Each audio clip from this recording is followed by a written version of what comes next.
Chapter 960. In a single exchange, the former elite of the Eye of Nightmares, the traitor who dominated hell and the abyss, was beheaded. Without the ability to resist, he welcomed the most complete death. It was not that his skills were not profound enough, nor was it that his strength was not strong enough, but he was essentially a fish on the chopping block.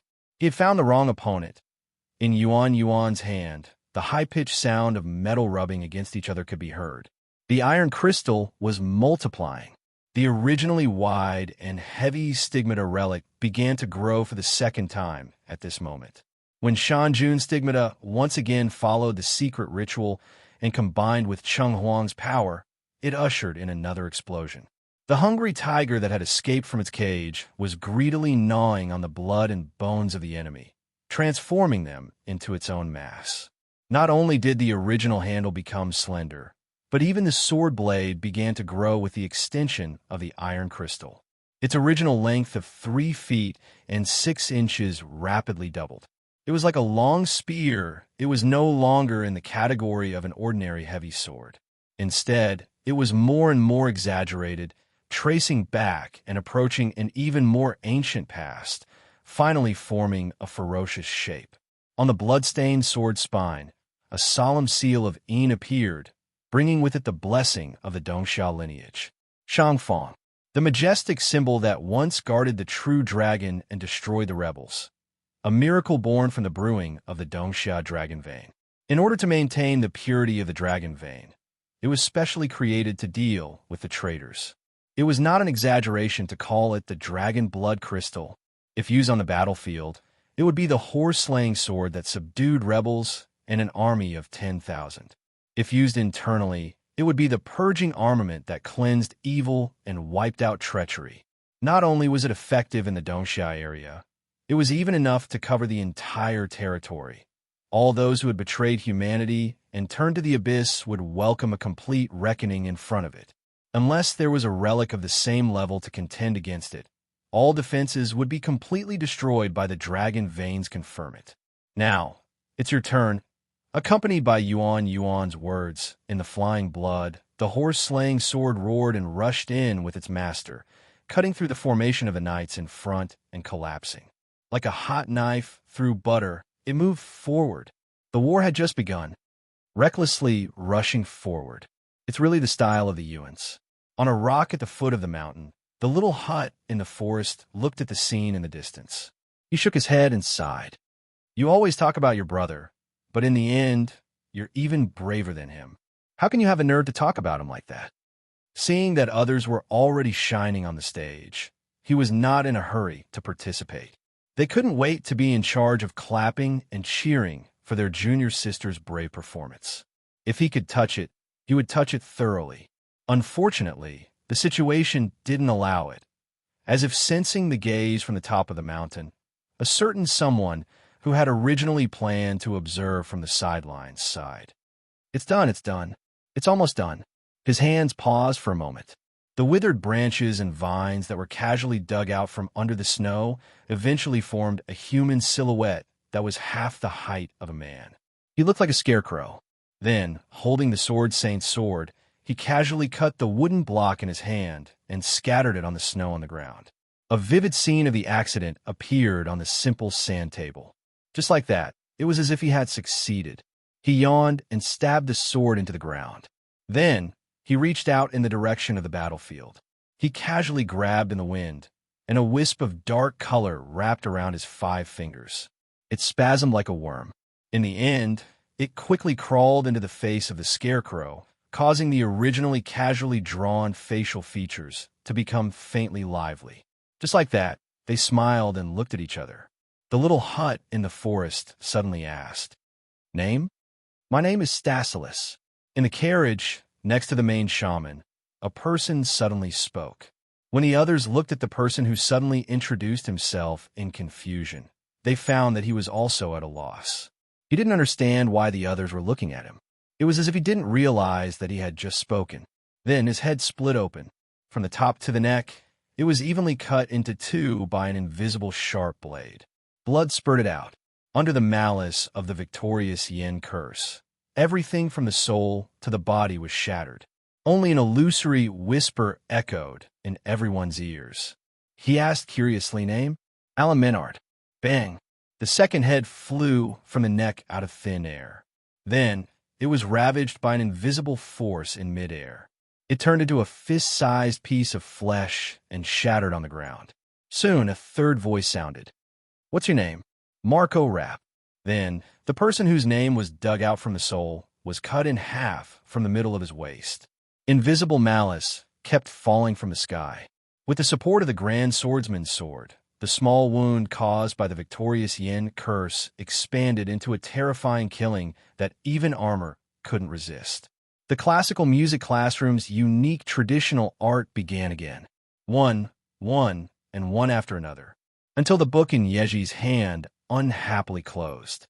Pack! The bridge of malice was cut off by an invisible force. Then 100 times stronger backlash flowed against the current, causing the scarecrow in front of the little hut in the forest to explode in an instant. Raging flames ignited from the broken branches, emitting black smoke from the burning souls. Driven by hatred, the broken souls crawled out from the burning branches and launched a counterattack against the little hut in the forest. Then he stuffed it back in expressionlessly. Then he skillfully pasted a talisman on it and sealed it. Just like that, the scarecrow was burned into a pile of ashes. After failing so many times, he naturally had experience. However, there was a dark silhouette on the train slowly, looking over here with cold eyes. Archbishop Boishuan, tattooed face. "Tisk, did I draw too much hatred?" The little hut in the forest sighed softly. "I don't want to be the MVP." But the figure surrounded by blood suddenly drifted in the air. In a flash, it had already crossed thousands of meters. Then it flashed again. The gap between them began to shorten rapidly. It sped over. The corner of the little hut in the forest's eyes twitched. He subconsciously turned back and shouted toward the mountain. "Teacher, can I hand him my paper in advance?" In the middle of the mountains, the figure holding a coffee cup and leaning against the fire looked down at him. It seemed to be a smile. It made him foresee a tragic future where he would be super doubled and doubled. Suddenly a big question. "You must give me extra points." The little hut in the forest sighed in distress. He touched his pocket and found a yellow paper bag folded into a triangle among a pile of miscellaneous items, such as his mobile phone, MP3 player, earphone cable, power bank, mobile Wi-Fi, wallet, key ring, and so on. He held it between his fingers. His lips opened and closed, whispering silently. In an instant, Tattooed Face's ears seemed to be filled with the murmurs of countless people. There was a cacophony of voices, curses, roars, and roars of thousands of people. In the end, the drifting voice turned into a roar, overlapping in one place and vibrating endlessly in his soul. 3 7 stars, holding a sword to slay spirits, Jinxing to bind hands, North deity to collect souls, evil spirits and monsters. I swear not to listen. Those who listen to my curse, their heads will be broken and their brains will shatter like dust. Bang! The paper bag in the little hut in the forest's hand suddenly exploded, and a flame rose, accompanied by the final chant. Urgent as the law commands, the moment the paper bag burst, Tattooed Face, who flashed in midair, moved in unison. Behind the countless pitch-black cracks on his face, a blazing flame suddenly erupted, and his head rapidly expanded. A low muffled sound like a balloon bursting burst forth. The originally ferocious head had already exploded like fireworks, but there was no blood or bone visible. Instead, a viscous darkness gushed out from within. The squirming darkness crawled out from the neck, letting out a high-pitched hiss and roar. He's still not dead. The little hut in the forest didn't have time to feel heartache as he heard the strange sounds around him. In the withered forest, the ground was churning like liquid. Countless cadaver dogs crawled out from it and rushed towards him. Soon, they were torn apart in the air. The cut was as smooth as a mirror. Only the blood dyed the snow scarlet, like a blooming peony. Beside him, the blade that had pierced into the soil buzzed. In midair, Tattooed Face quickly swooped down. Where the head used to be, Countless eyes opened in the squirming darkness, shooting evil light at him. The cursed bullets fell like a storm, and the entire forest instantly turned into a land of death.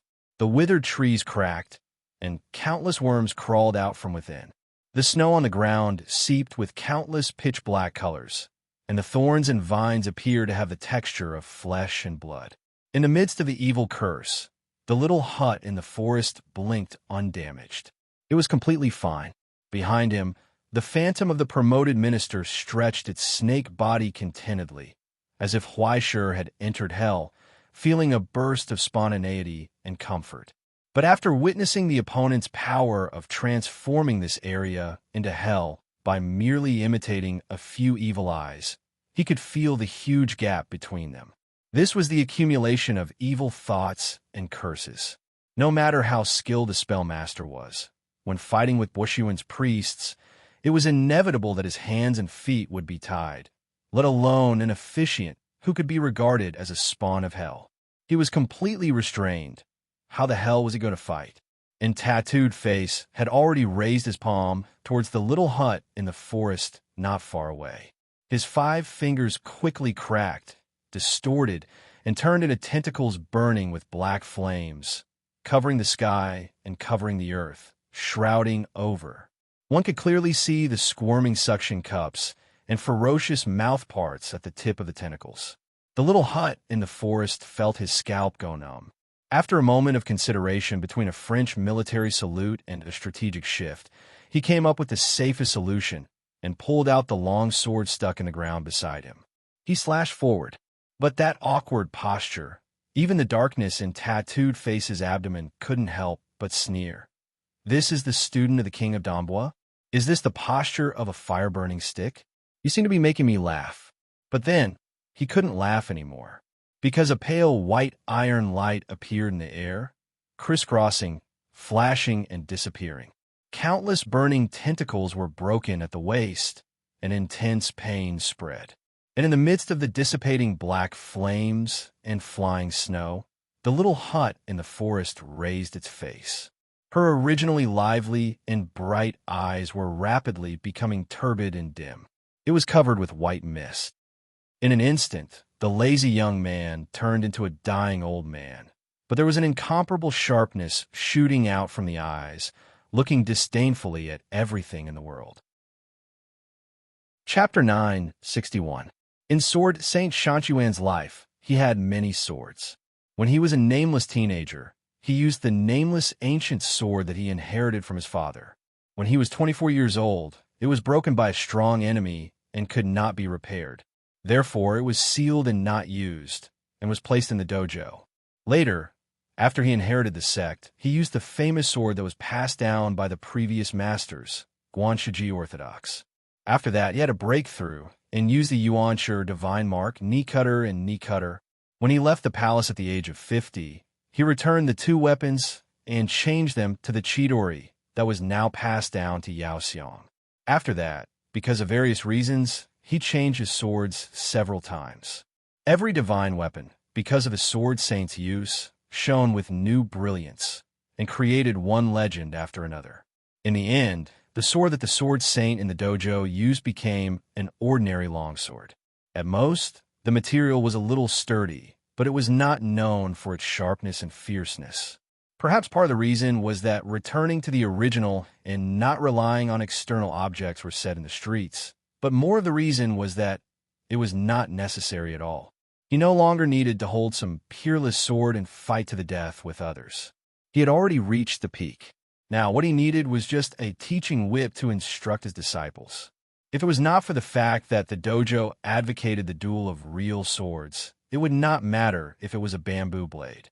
Now, the teaching whip was held in the hand of the little house in the forest. It was not long, not short, and ordinary. Just right.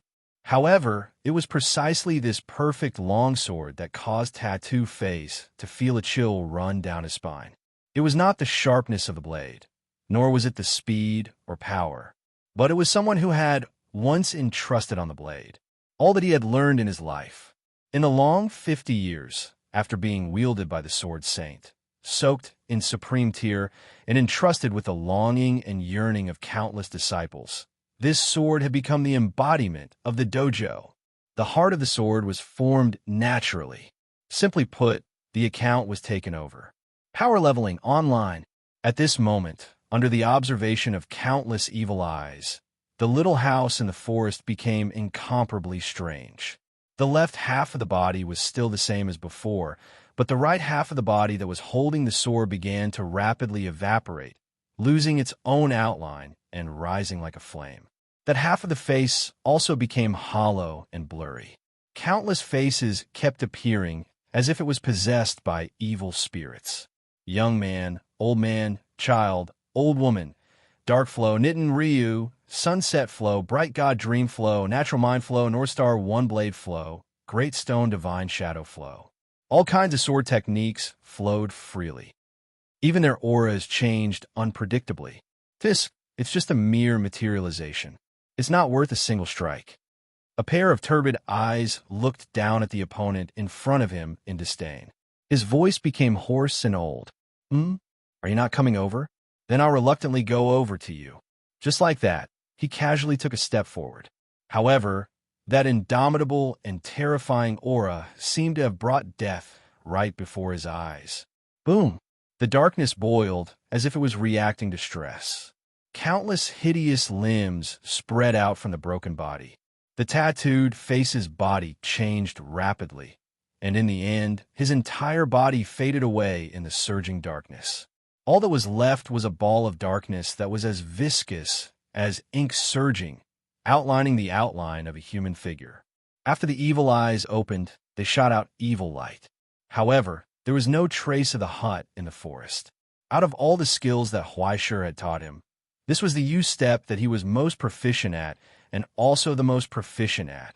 At this moment, under the enlightenment of the Sword Saint, it was fully activated. It was already not inferior to Huaishur's speed. In an instant, it was very close, and it slashed towards the darkness in front of it.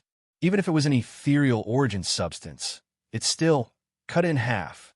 The tattooed face roared, and the darkness split in half. Countless hands stretched out from it and grabbed the sword of the hut in the forest. They held it tightly, not allowing the slightest bit of struggle. Then, the darkness surged and countless vicious curses spewed out from it. But at the same time, the hut in the forest abandoned its sword without any hesitation. It raised its hands and pressed them towards the boiling darkness. Dark and vicious runes appeared on its 10 fingers. The alchemy array implanted in its body was activated, and a vortex that seemed to lead to eternal night formed in the center of its palms. Behind the hut in the forest, the shadow of the promotion minister also slowly rose. It smiled maliciously at it.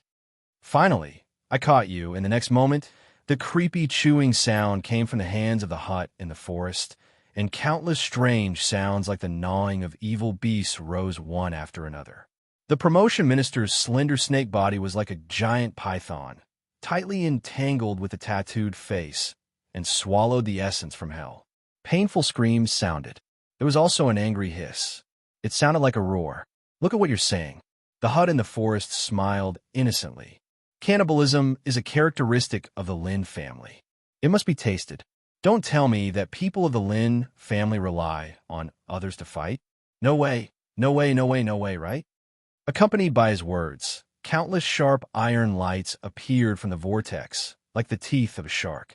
They intersected and rubbed against each other, and sparks burst out. This was a secret ritual personally engraved by the current torch dragon. After swallowing the evil energy of thousands of fierce blades in the dojo and eating the evil essence of countless cooking demons, it finally completed the abyssal curse. Its peace is darkness, its sight is light, it doesn't eat or sleep, and it listens to the wind and rain, compared to the god of Mount Zhong who swallowed storms and tides, and controlled dawn and night. And evil, this was just a small matter. But the same was its insatiable greed and the ferocity of a predator. It swallowed all evil until there was nothing left. In front of the Lin family, he still dared to expose his soul without any protection. How daring was he to do that? Was this the Hell Charity Association service of delivering food to the door? Love, love. Now, the darkness had turned into a vortex, and it was constantly being pulled deeper into the darkness. Under the evil energy of countless sharp blades, all the origin substance of structure was shattered, and it fell into the promotion minister's stomach. The last trace of the tattooed face disappeared just like that. In its place was the swollen face of the hut in the forest, so red that it was almost purple. It was too weak, and the amount was too much. It couldn't be digested at all. If it continued like this, it would only explode. Since that was the case, the hut in the forest took a deep breath, pointed in the direction of the train in the distance, and opened its mouth. Might as well spit out a little. And so, under the intensification of evil, all the origin substance welcomed the most violent qualitative change, quickly turning into an extremely unstable state.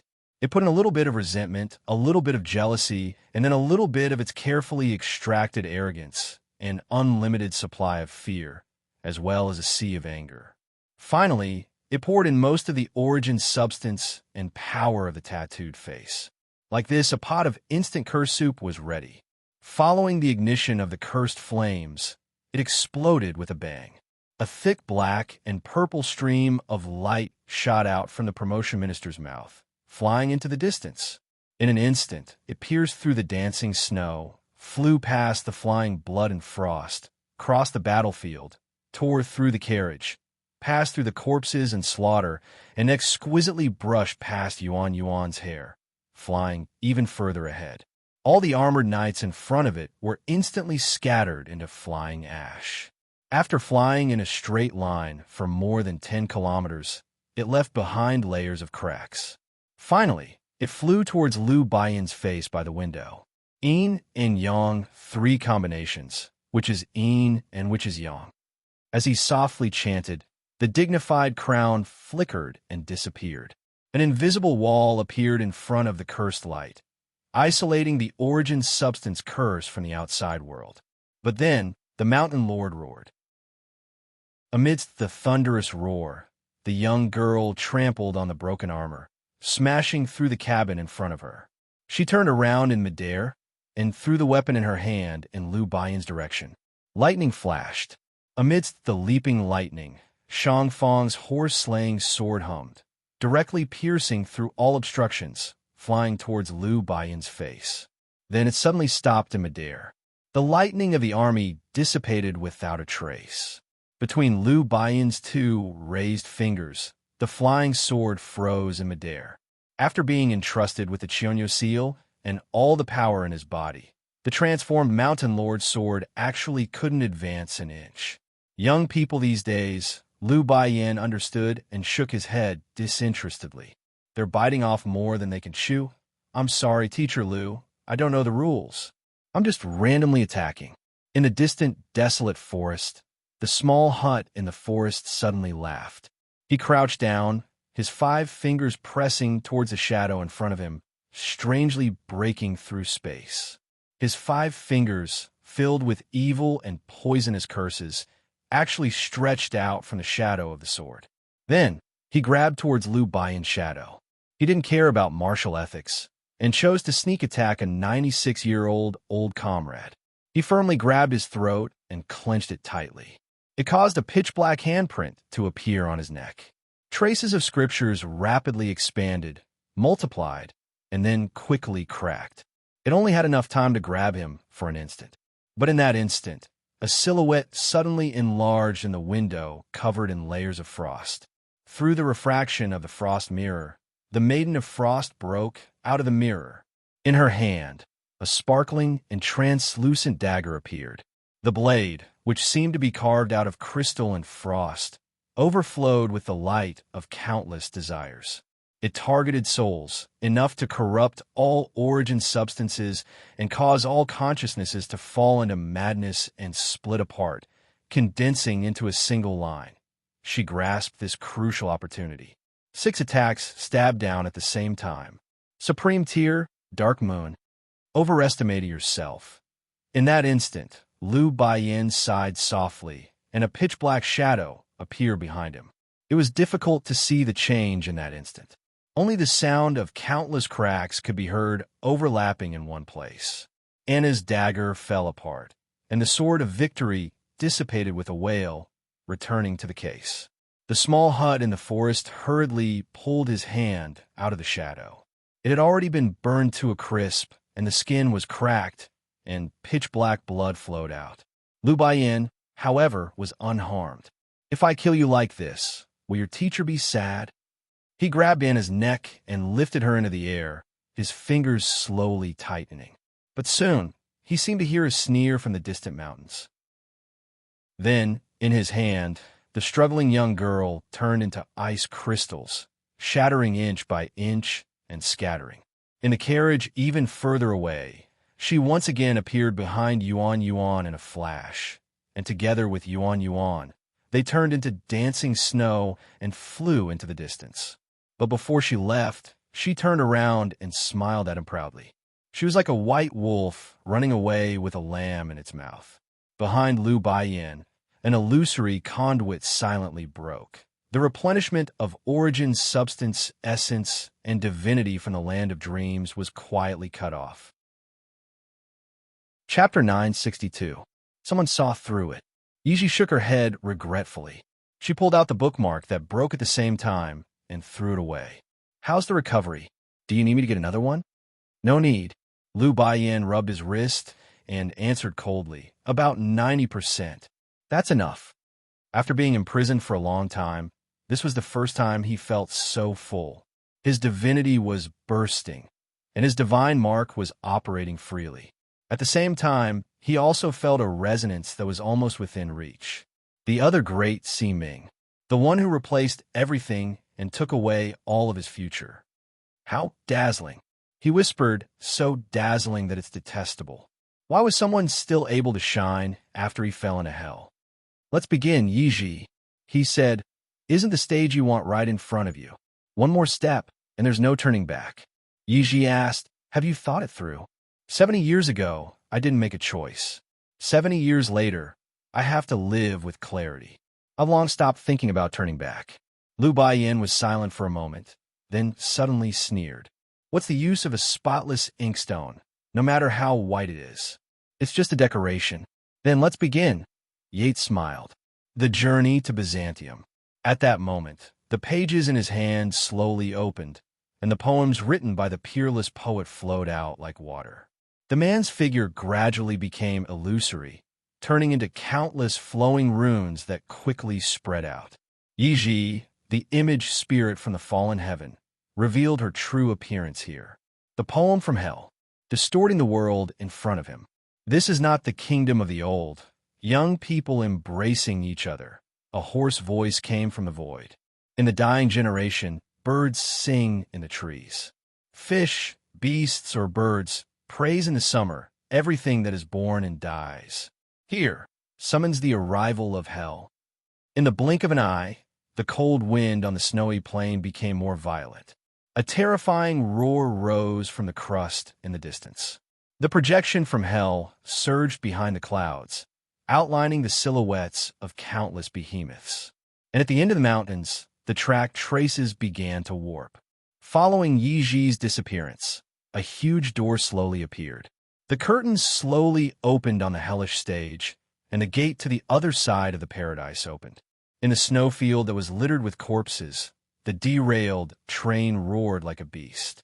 More viscous blood spurted out from the cracks, and the deep sound of bones growing could be heard. In the end, they opened their eyes as if they were alive. Once again, they began to move forward along the tracks. Towards hell, the whistle was like a shrill laugh, tearing everyone's eardrums. "Let me see what you're made of, Huaishir." Lu Baiyin stood in front of the broken window and stared coldly at his opponent. "Or are you just going to sit there and watch me leave?" Between the mountains and the dancing snow, the water in the furnace above the bonfire boiled again. A sweet and fragrant aroma rose from it, making one's appetite wet. "It smells so good." Raymond sniffed the fragrance and asked curiously, "What did you make?" "A red cabbage soup I learned from a priest of the Russian Federation a few days ago. It's simple and convenient. most suitable for picnics and best for entertaining guests. Huaishur sat in a chair, exhaled at his fingers, and answered with a smile. If you want the soup to be thick, the secret is to simmer it over a small fire, control the temperature, and work slowly to produce fine work. He said, "Patience is a virtue." Along with his words, wisps of red steam rose from his pores and spread in the cold wind, bringing about an intoxicating heat. The bonfire burned more and more fiercely. The crackling sound of wood pieces and the flames overlapped and blended into the sound of the wind, as if someone was roaring in the distance. The roaring sound was faintly discernible in the wind and gradually spread. The fire became hot, but the color turned black, as if all the darkness in the world had condensed into a flame, burning wantonly, tormenting the cauldron of hell, causing the disaster in it to sublimate into a new crystal. As a result, the mist dancing in the pores became more and more bright and scarlet, like blood. When the thunderous roar rose from the mountains, the wind and snow became denser and more violent. The extremely cold storm seemed to crawl on the ground, rolling up a large amount of snow powder and dancing in the air.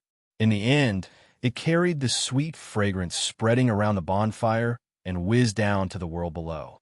As a result, the pale color seemed to be ignited by that wisp of steam, turning into blood red.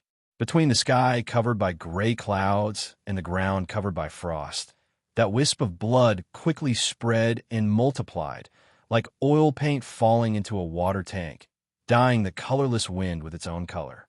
At first, it was just a thin wisp, but the lower it went, the greater the killing intent that had been cooking in the heart for a long time. In the end, under the stirring of an invisible spoon, the rolling wind and snow turned into a violent and surging wave of blood. The crimson storm was ignited by the curse. Everything in its path was charred black by its rage. In the world that returned to dead silence, only the roar of the storm spread. The scene of the end of the world so coldly descended on everyone's heads, engulfing everything. At the foot of the mountain, the cabin in the forest raised its head in shock, feeling the terrible malice and curse in the storm that was beyond its imagination. It could not help but tremble. It was not trembling because of this terrible scene, but because it sensed the gap between itself and its teacher and felt a strong sense of frustration and shock. It was unimaginable. What kind of malice was added to the cauldron of torment to be able to brew such a terrible curse from countless disasters? At this moment, the blood-colored storm descended. It blotted out the sky and covered the earth. Between heaven and earth, only the whistling of the storm that was like the sound of swords was left. Countless cold light surged from the blood-colored storm, moving ferociously. Wherever it passed, all the earth cracked inch by inch, and all the wild forest collapsed. The towering trees flew together with the snow, snapped and cut. Countless green pine needles quickly turned black, turning into little sparks that surged within. In an instant, the entire train was engulfed. Destruction rose from the cauldron and fell from the sky.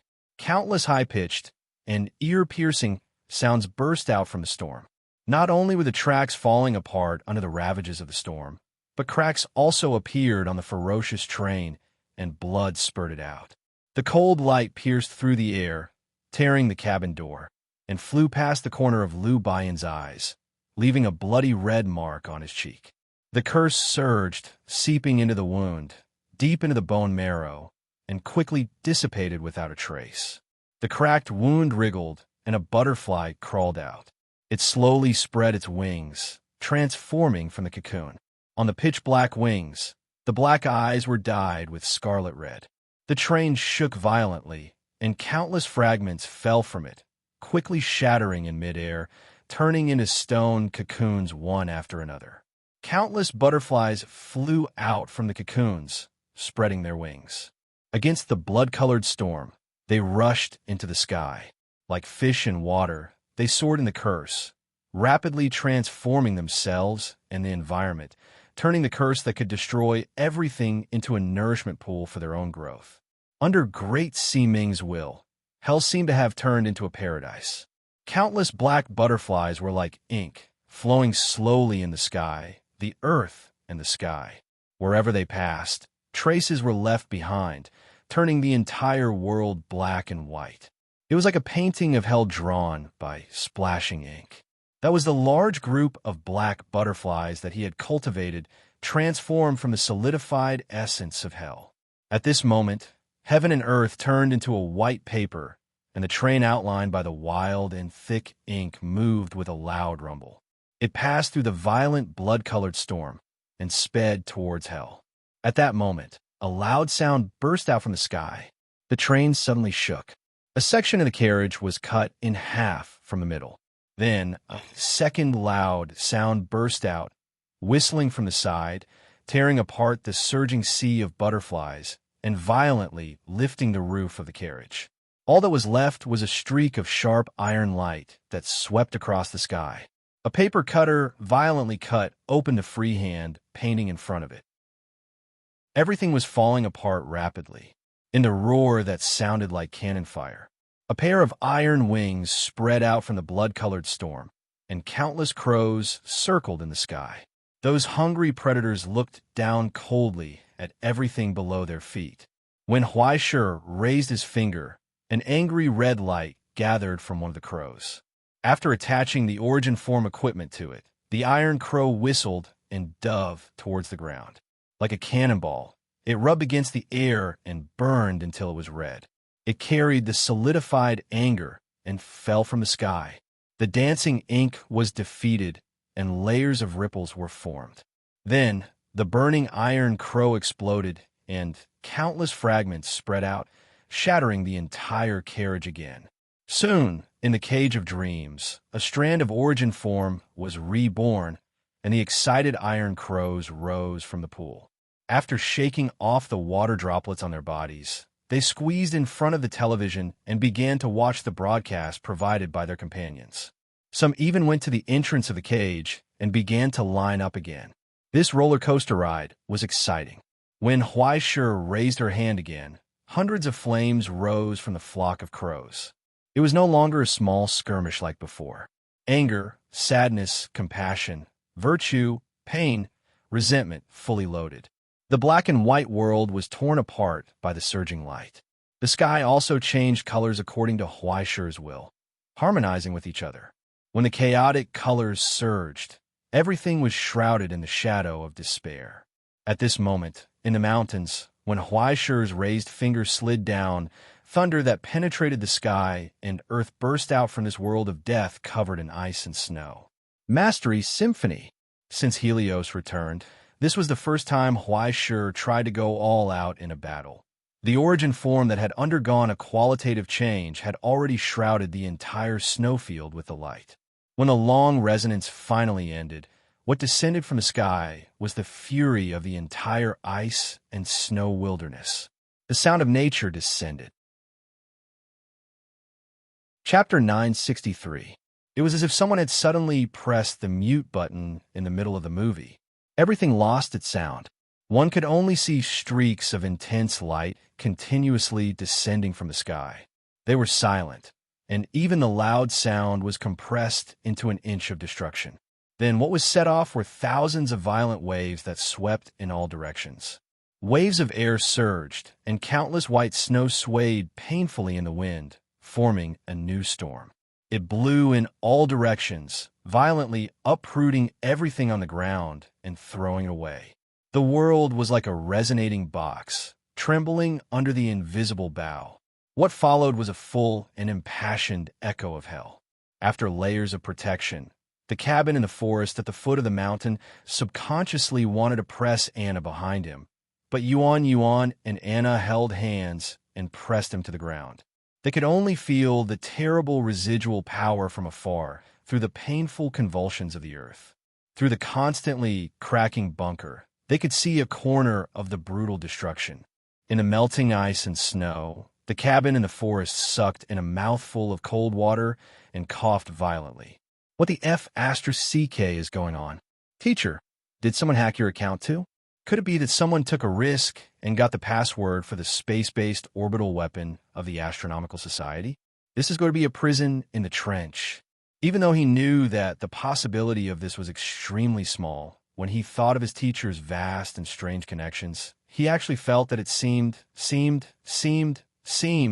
that it was somewhat possible. But soon, such an absurd conjecture was erased by himself. Behind the bunker, the three of them looked at each other and saw the horror in each other's eyes.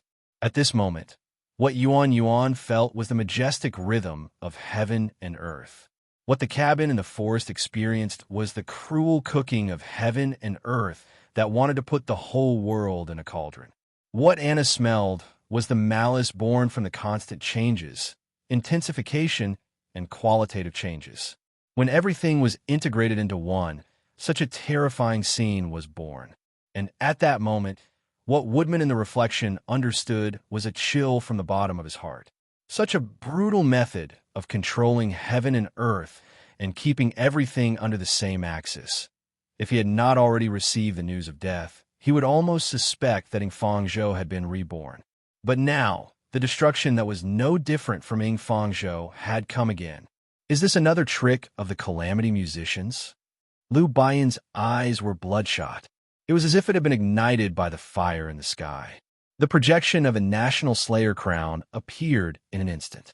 The surging black color quickly rose and spread, blocking the path of the destructive flowing light.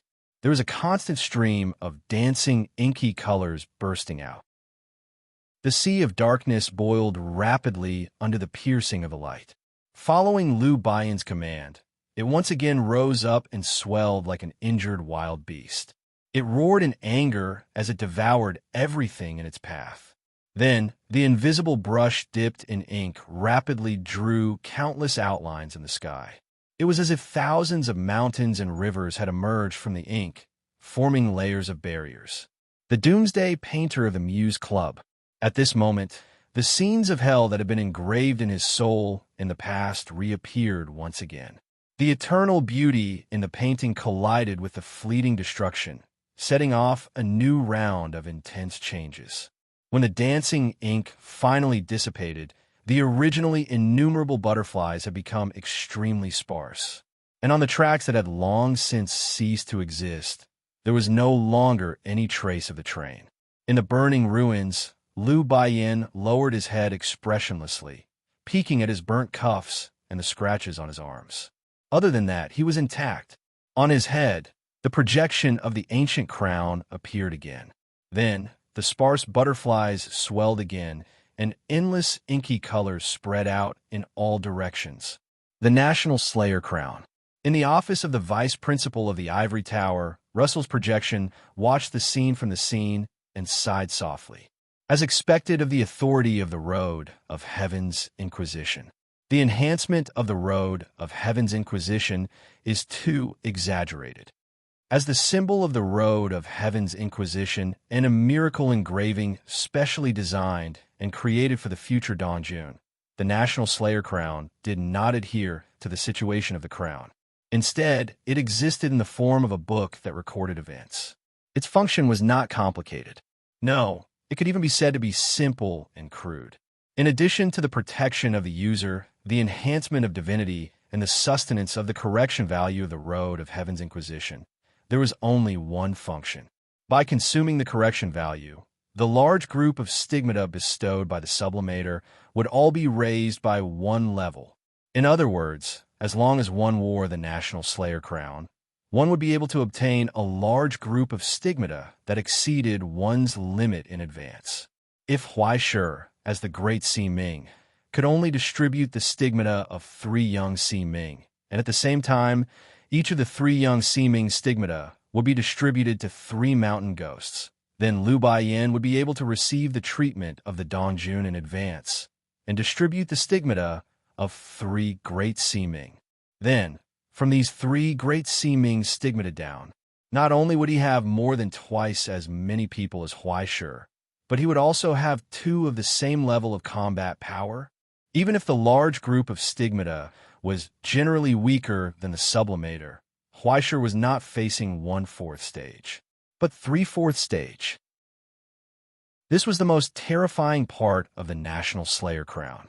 It increased the original human wave tactic of the road of Heaven's Inquisition by 3 times. And now, Liu Baiyan was finally serious. At this moment, when the long prelude finally came to an end, under the majestic surging sea of ink, Liu Baiyan moved forward step by step, withstanding the countless cannons and moving forward towards hell. When the continuous and terrifying cannons finally stopped, the ground was already devastated. The howling wind finally stopped, and when the flying snow fell, he finally saw the gate to hell in the distance, and the figure that was blocking the gate without him knowing. In the wind and snow, he stood there holding an axe. The fire at the corner of his mouth flickered. Just like that, he hummed a vague song and tapped his fingers lightly on the axe handle, letting the distant melody flow in the wind. It was quiet and peaceful. The wolf hunter was waiting quietly. He scattered his fighting dogs, letting them force the prey to constantly reveal flaws and run for their lives. Then, he slowly closed the encirclement, leaving only the final path. Just like that, he waited for the prey to walk into the trap when the lone wolf, who had nowhere else to go, looked at him coldly. He raised his face and revealed a warm smile. "Looks like I don't need to introduce myself." Huaisha looked at him and sighed. "You're so well prepared. Are you sure you have me?" "Yes." Liu Baiyan nodded coldly. "Does this world need a second Great Seeming?" "What a coincidence, I think so too." Huaisha nodded empathetically. At that moment, the killing intent between them slowly spread in the surging origin substance, colliding with each other, shooting out countless sparks in the void. The fate of Great Seeming collided with each other. Divinity surged. But for some reason, Huaisha seemed to be in a daze, as if she was thinking about something else. Suddenly she asked, "That's right. What do you think of my family's crow? Although it's a bad thing, I still miss it after not seeing it for a long time. Do you have anything you want me to convey?" Liu Baiyan didn't answer. He couldn't be bothered. His expression was calm and cold. It was just a moment of confusion, but it didn't escape Huaisha's eyes. He didn't understand what he was talking about, and he didn't understand why he would ask this out of the blue.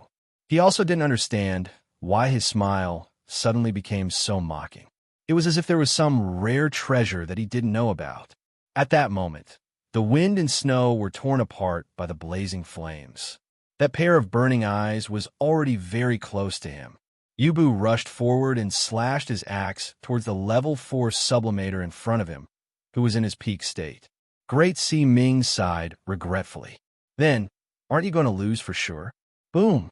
The empty wasteland seemed to have welcomed a tide of people in an instant.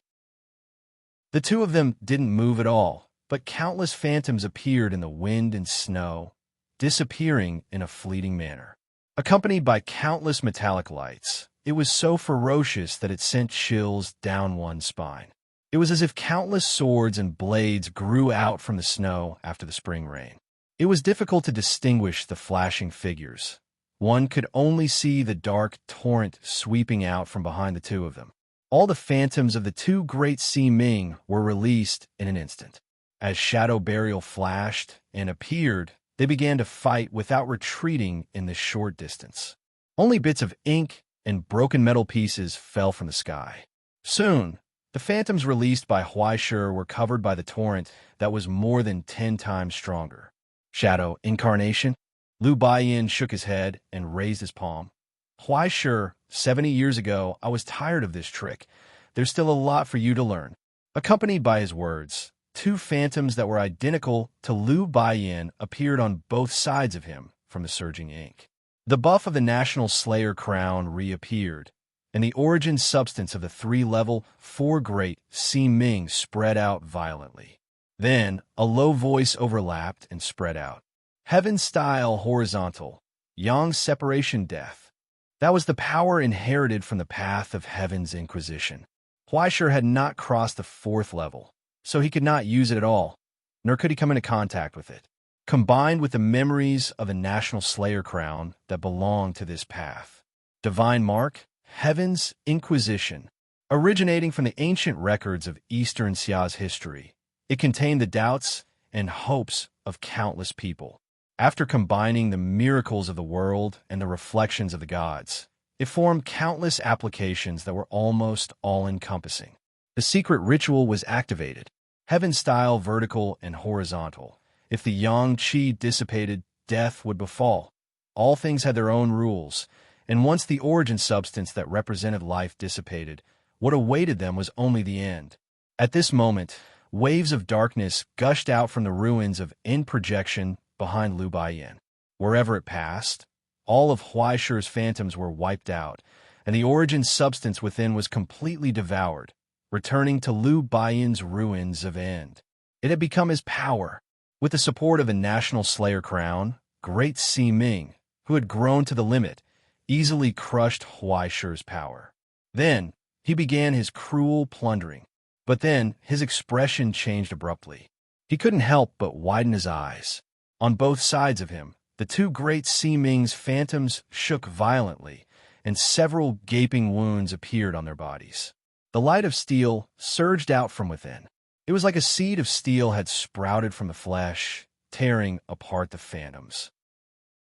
Countless crimson blades formed by overlapping crow feathers pierced out of the phantoms. In an instant, he was injured. Lu Baiyin opened his mouth in shock and coughed out a mouthful of blood. Then, he saw Huaishi's pitiful gaze. After being locked up for 70 years, was there something wrong with his brain? Daring to eat the food of the cooking demon, did he really think he was Guashuk? Chapter 964. At this moment, every single one of Huaishi's afterimages contained not only his own power, but also a large amount of origin substance. It could be said that every single one of his afterimages was a raven, a sharp blade filled with hatred. If one wanted to swallow his own origin substance, they had to be prepared to have their throats slit by the blade. Lu Baiyin thought that his ruin's end could suppress Huaishi's origin substance. But Huaishi's origin substance was not as simple as the other great arbiters of fates. That was the highest level of divinity, a power that had been personally reinforced by Balder. Unless it was a giant serpent from a mortal world, it was better to forget about it. The feeling of the sharp blade tearing his body apart, just thinking about it made one feel sympathetic. But when Lu Baiyin's 5 fingers contracted and he wanted to crush the resentment in his body, he saw the blade quickly shatter and disintegrate into steel feathers. They pierced through his flesh and blood, broke free from his body and the projection's body, and flew out. They returned to Huaishi's surroundings. They returned. Under the control of the forging furnace, the countless blades turned into a steel storm that spun fiercely, shattering all of Lu Baiyin's reflections. You've never seen this before, right? Within the steel storm, Huaishi raised his hand and snapped his fingers. Let me show you something new. The mountain ghost's ecological cycle instantly unfolded. Countless vile plants, poisonous flowers, thorns, and giant trees instantly broke out of the ground, taking root in the deep frozen earth. Fierce poison and curses wildly spread from every wisp of flower fragrance.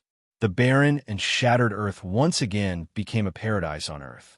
However, behind this fragrance and splendor hid a bottomless darkness and malice that was as deep as a primitive forest. What responded to him was a spreading black cloud. That pale face was filled with coldness. He swallowed this insignificant amount of blood and murmured hoarsely, "Why is it raining? How did the legendary rain god cause the wind and rain to rise?" With the support of 3 great arbiters of fate, the Heaven's Inquisition's secret instrument transformed again. The sea of ink boiled, forming dark clouds that covered the sky. Countless cold rain, mixed with poison, fell down. Everywhere it passed, everything returned to desolation. In the most direct way, it forcefully destroyed Huaishi's ecosystem. However, this was still not the end. Thunder and lightning of dusk. What is there to worry about? The sky was cloudy, and the night was filled with thunder and lightning. How could it return? Thus, thunder brewed from the dark clouds. Countless sharp lightning bolts descended, piercing the iron wind around Huaishi's body.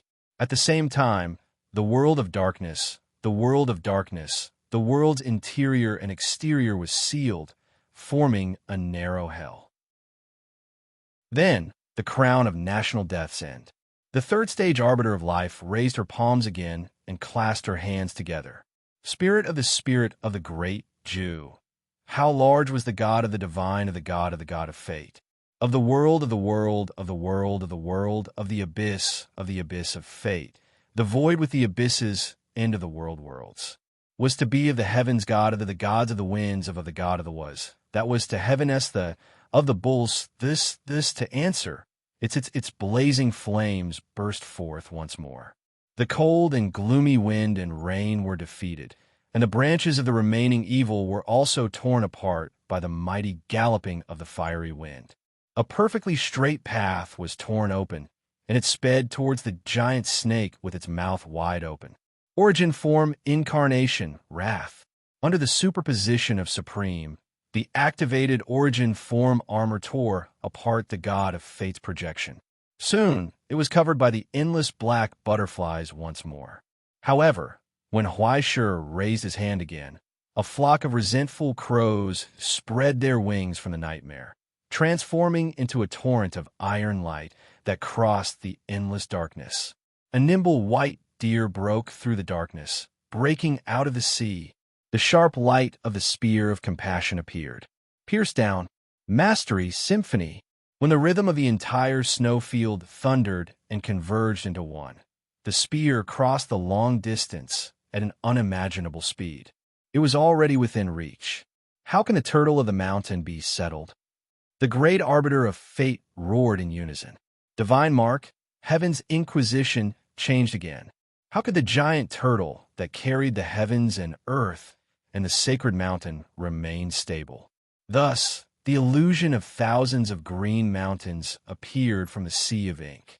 Thousands of mountains formed a wall that overlapped with each other. Then it shattered again. It collapsed heavily. It tore through the illusion of great arbiter of fate like a hot knife through butter and finally stopped in front of Liu Baiyan's hands. It was only a hair's breadth away from his face. Is that all you've got, Liu Baiyan? Great arbiter of fate looked down at his opponent. He seemed to be smiling, but his eyes were burning with flames as if he couldn't believe it. He mocked and questioned, "Are you sure?" At this moment, many people's attention was drawn to this duel after looking through the mirror. Reality, the border, and even hell.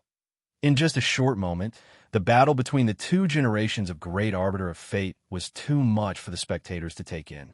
They almost held their breaths and widened their eyes, unwilling to relax for even a moment. In Dongxia, in Xian Yao's office, there was only a crackling sound in front of the television. It was Kwafu who was pouring potato chips into his mouth. Aya, as expected of Heavenly State's cowherd. This skill is so good. He was still exclaiming, "Look at this sound and light effect. It's not normal, not normal." As he said that, he wiped the salt off his hands on the sofa beside him. Beside him, Diding's eyes twitched. He looked down at the crumbs on the sofa and the floor, then turned back to look at Xian Yao, who was smiling warmly by the window. He secretly lit a candle for his brother in his heart. "You're really lucky that Tyr didn't kill you last time. Can't you learn from your mistakes?" Ahem, this battle looks very intense. The two contestants have also entered the zone. He wanted to ease the atmosphere, but then he subconsciously entered the commentary mode. That's fast. Contestant Huaishur's counterattack has effectively stopped his opponent's attack and created precious breathing space for himself. Next, let's see how the other contestant will deal with it. It's Heaven's Inquisition again. Aya, this is a level suppression. How can three great arbiters of fate lose?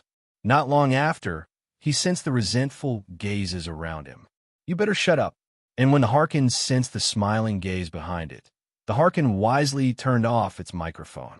It was naturally duty-bound to ease the atmosphere for its good brother, but it was better not to share the firepower for its good brother. Forget it. Next time, definitely. And in his observation, the entire snowfield had turned into a hell filled with countless poisons and curses. When the two great arbiters of fate unleashed all of their power without holding back, the first thing that was changed was the fragile environment. The sacred mark, which was originally used to control and transform hell, was now operating several times more efficiently, constantly pulling everything into an even more dangerous abyss. After that, whether it was the innumerable hordes that evolved in the Ink Sea or Huaishi's miraculous use of origin substances, it was an eye-opener. I've always seen Huaishi as a brat, but I didn't expect him to really be a summoner. Quafu clicked his tongue and sighed. To be able to fight evenly against a level 4 ascendant. Amazing. He's really like me when I was young. Little Yi, what do you think? Maybe he'll die? Yixia said, sympathetically from the chair beside him. Isn't he still fine? Quafu didn't understand. No, I'm not talking about him. It's you, Yixia sighed. This guy is hopeless. But since they've been colleagues for so many years, she wanted to help if she could. She turned to look at Xian Yao and asked curiously, Old man, you want to bet on that side? Do you want to have a go? Shuya, I won't say anything about respecting the elderly. Gambling during working hours, demerit and demotion. If you don't change after repeated warnings, you'll be fired. Okay? Xian Yao expressionlessly waved the administrative punishment regulations in his hand, indicating that these troublemakers should know their place. Especially Di Ting. He had already secretly opened the betting page of tomorrow's news. He was counting on his insider information to earn some pocket money. How shameful. After Fu Sangwang took the only conscientious little white to hell, without the Chilin's deterrence, these guys began to shit at an unimaginable speed. The old man sighed in melancholy and began to seriously consider. Should I kill a chicken to warn the monkey, straighten out the discipline in the system, and restore the style? Thus, Quafu inexplicably began to tremble. Wave after wave. Was the air conditioner too cold? He stuffed another bag of chips in his mouth, crunching, eating even more energetically. Yixia helplessly shook her head, completely giving up the idea of helping him. She turned to look at the projection on the television.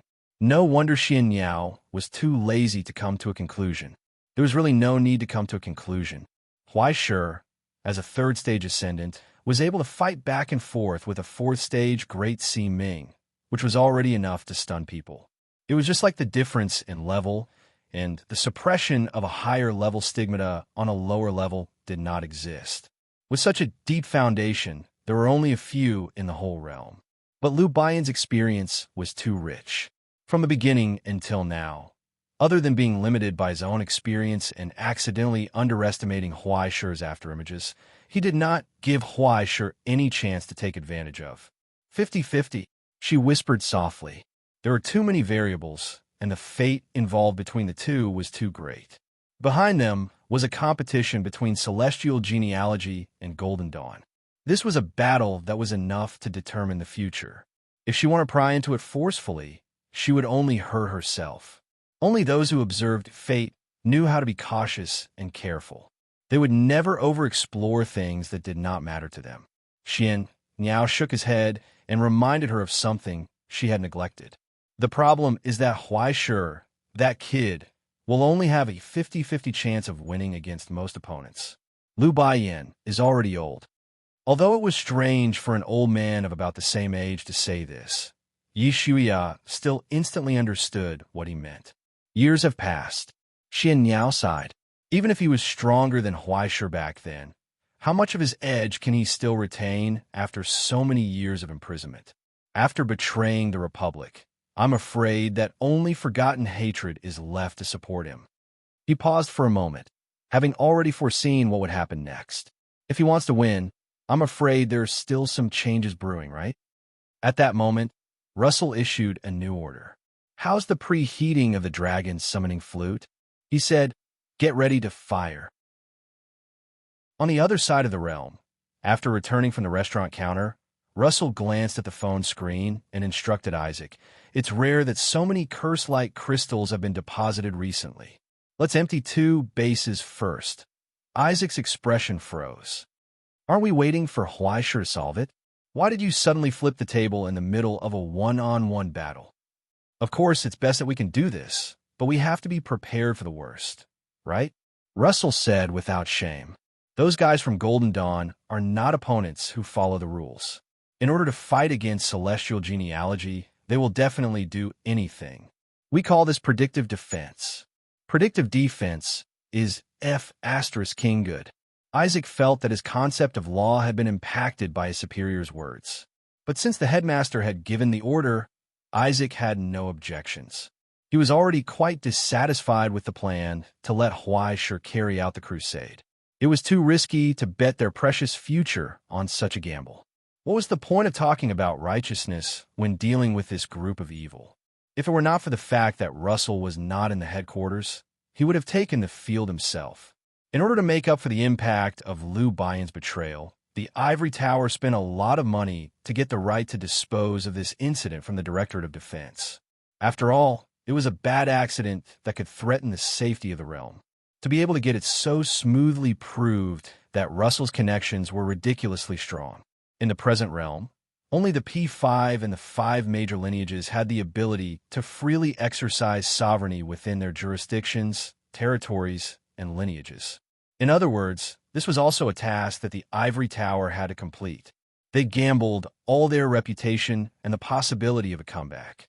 Next, unless the situation deteriorated to the point where the Ivory Tower could not resolve it, the Astronomy Association would not interfere.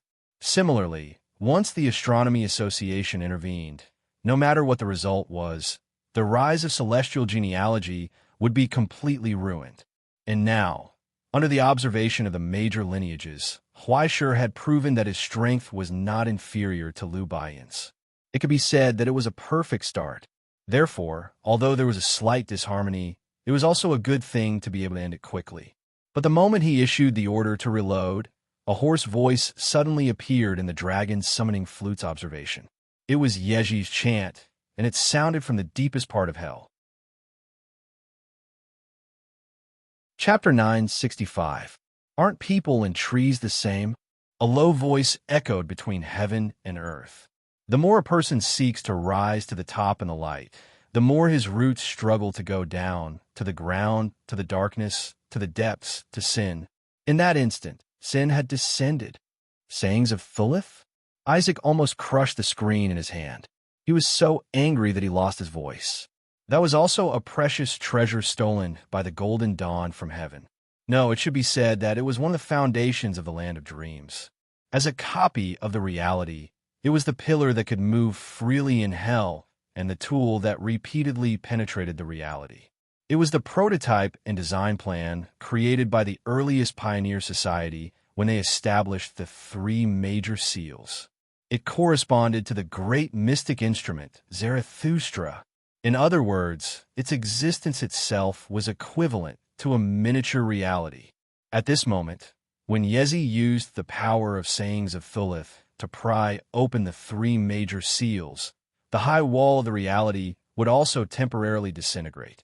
A fleeting small hole was chiseled in the high wall, allowing the power of hell to seep into the reality.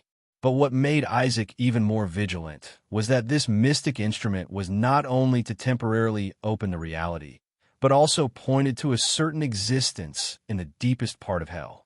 A certain behemoth. What is that?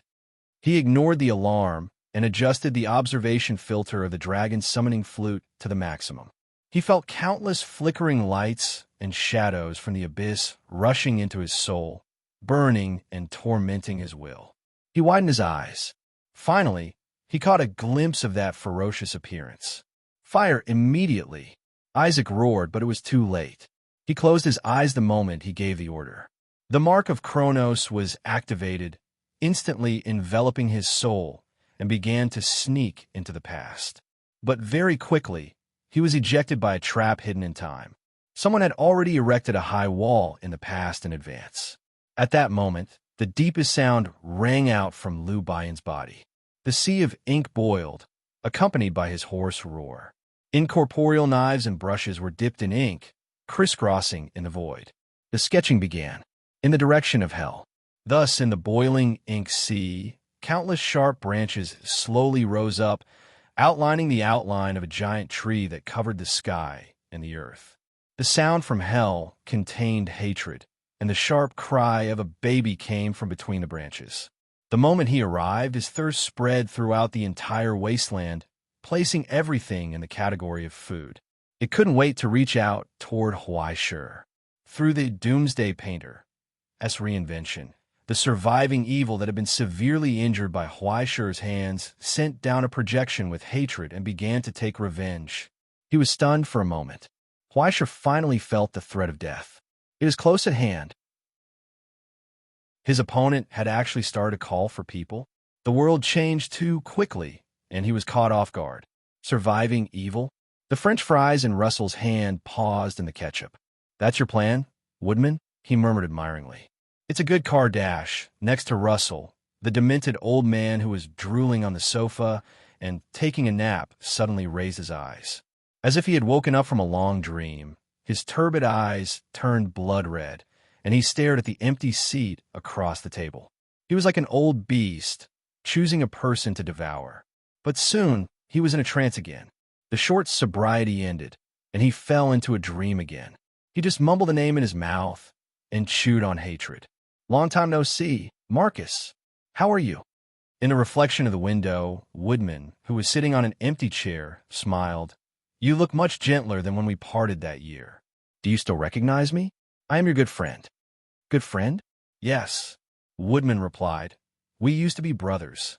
"Brothers and sisters?" The dull old man mumbled vaguely. "Lies." Woodman's smile froze for a moment. Flattery never comes from a great heart. In a daze, Marcus murmured as if he was sleep-talking. "The ship of lies won't sail far. Your heart is empty, and what you say is only bubbles." Russell laughed. "Look, Woodman, the lie was seen through before it was spoken. You're getting worse day by day. You can't even fool a person with Alzheimer's. Why did you go through so much trouble to arrange all of this? Take a guess, Russell. Maybe you can ask the old magical conch next to you." Woodman sneered and asked, "But I'm more curious. What kind of trump card is your son hiding? To be honest, I don't know if you regret not being with your heir. At least you could have taken care of him at the end of his life." "You think too much." Russell shook his head self-deprecatingly. "I must be behind someone in the order of taking care of him at the end of his life. Maybe even his girlfriends are ahead of me in the order." But then again, he paused and asked curiously, "Why do you think you will win, even if I am too far away to help?" On the phone screen, the expanding scroll suddenly stopped. It was as if the signal was bad. The video lagged. The growth of the ink stopped abruptly. Only a small icon appeared in the sky and began to circle, and at the edge of the wilderness, in the wind and snow, a stone statue suddenly appeared. The thinker. The stone statue, with its head lowered in contemplation, seemed to have experienced thousands of years. It was covered in moss and the vicissitudes of time. The hanging stone robe was like silk, showing a wonderful texture. The creator's eyes were lowered, as if he was in deep thought, but it made the world stop. And when he raised his eyes, the whole world fell silent. Countless laws operated in his will. The passage opened by Suruchi's words was actually closed in an instant. The power of the surviving evil was suddenly cut off, leaving only an incomplete outline. Creator Sharma. Guess what? Russell's fries rolled happily in the ketchup. It was sweet and sour. After you left, I called him again and made a small suggestion. Woodman's smile gradually disappeared, becoming cold and regretful. "You're even more impatient than I expected, Shalma. Like you said, Woodman, there must be a choice." A distant and cold voice sounded. "Now, you have thrown the coin. I just want an answer, whether the answer is in heaven or hell. So, before the coin fell, don't interfere with my observation." The lonely creator looked down quietly. Such a cold bystander, weighing the weight between heaven and hell, waiting for the flipped coin to fall and get the real result. And now, through the long wind and snow, the two sides of the coin faced each other. "It seems that your channeling was interrupted." Huaishir seemed to be curious and asked knowingly, "What happened?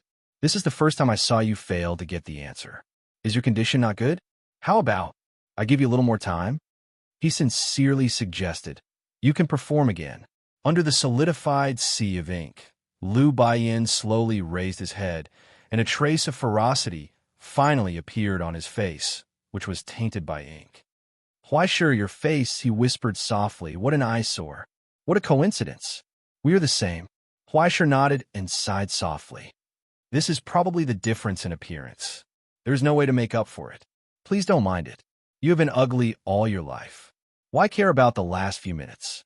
The contempt and mockery were no longer concealed. It was so straightforward. At that moment, Liu Baiyan's eyes were bloodshot. The remnant's incomplete reflection screamed. Countless ear-piercing cries burst out from the sea of ink. The mournful branches quickly contracted and shrouded the man. It pierced deeply into his body. It took root. A hoarse roar sounded from among the countless withered branches. The baby's cry and the man's roar overlapped. Gradually, it turned into a more gloomy and ear-piercing sound. White baby Hushintong. The power of the divine mark, Heaven's Inquisition, was displayed again. This time, it was not used on the outside. Instead, it was used on the inside of his body. It quickly corrected all the deviations and errors. The two completely different powers merged perfectly at this moment, even though what was triggered was a solidified qualitative change. Among the countless withered branches, Liu Baiyan raised his scarlet eyes. A low voice from hell slowly spread. Good medicine of Anderson. Can it solidify? The white rainbow was used as an ornament. Why was Chong Yi so majestic? Where did he get the elixir of immortality? Why couldn't he keep it for long? With the power of the divine mark, Liu Baiyan ushered in another transformation. It was supposed to be used to merge Great Si Ming with his large group of Great Si Ming, allowing him to evolve with his divinity and reach a higher level. But now, it had completely merged him with the remaining Great Si Ming. There was no distinction between them. At this moment, Liu Baiyan had become the purest solidifier. After completely devouring the power of the remnant, he turned into an extension of hell. The moment he completely embraced hell, Great Si Ming's destiny ushered in the fall. All the correction values were quickly distorted, causing his power to skyrocket again. The wearer's rank was instantly achieved, and it was still increasing. Come on, Huai Shi. On both sides of Liu Baiyan's cracked face, a pair of evil eyes grew out again. Show me the power of the sword of calamity. Behind him, when the remnant shadow of the giant tree appeared again, it was completely different from before. The once twisted and withered branches were now full of fruits.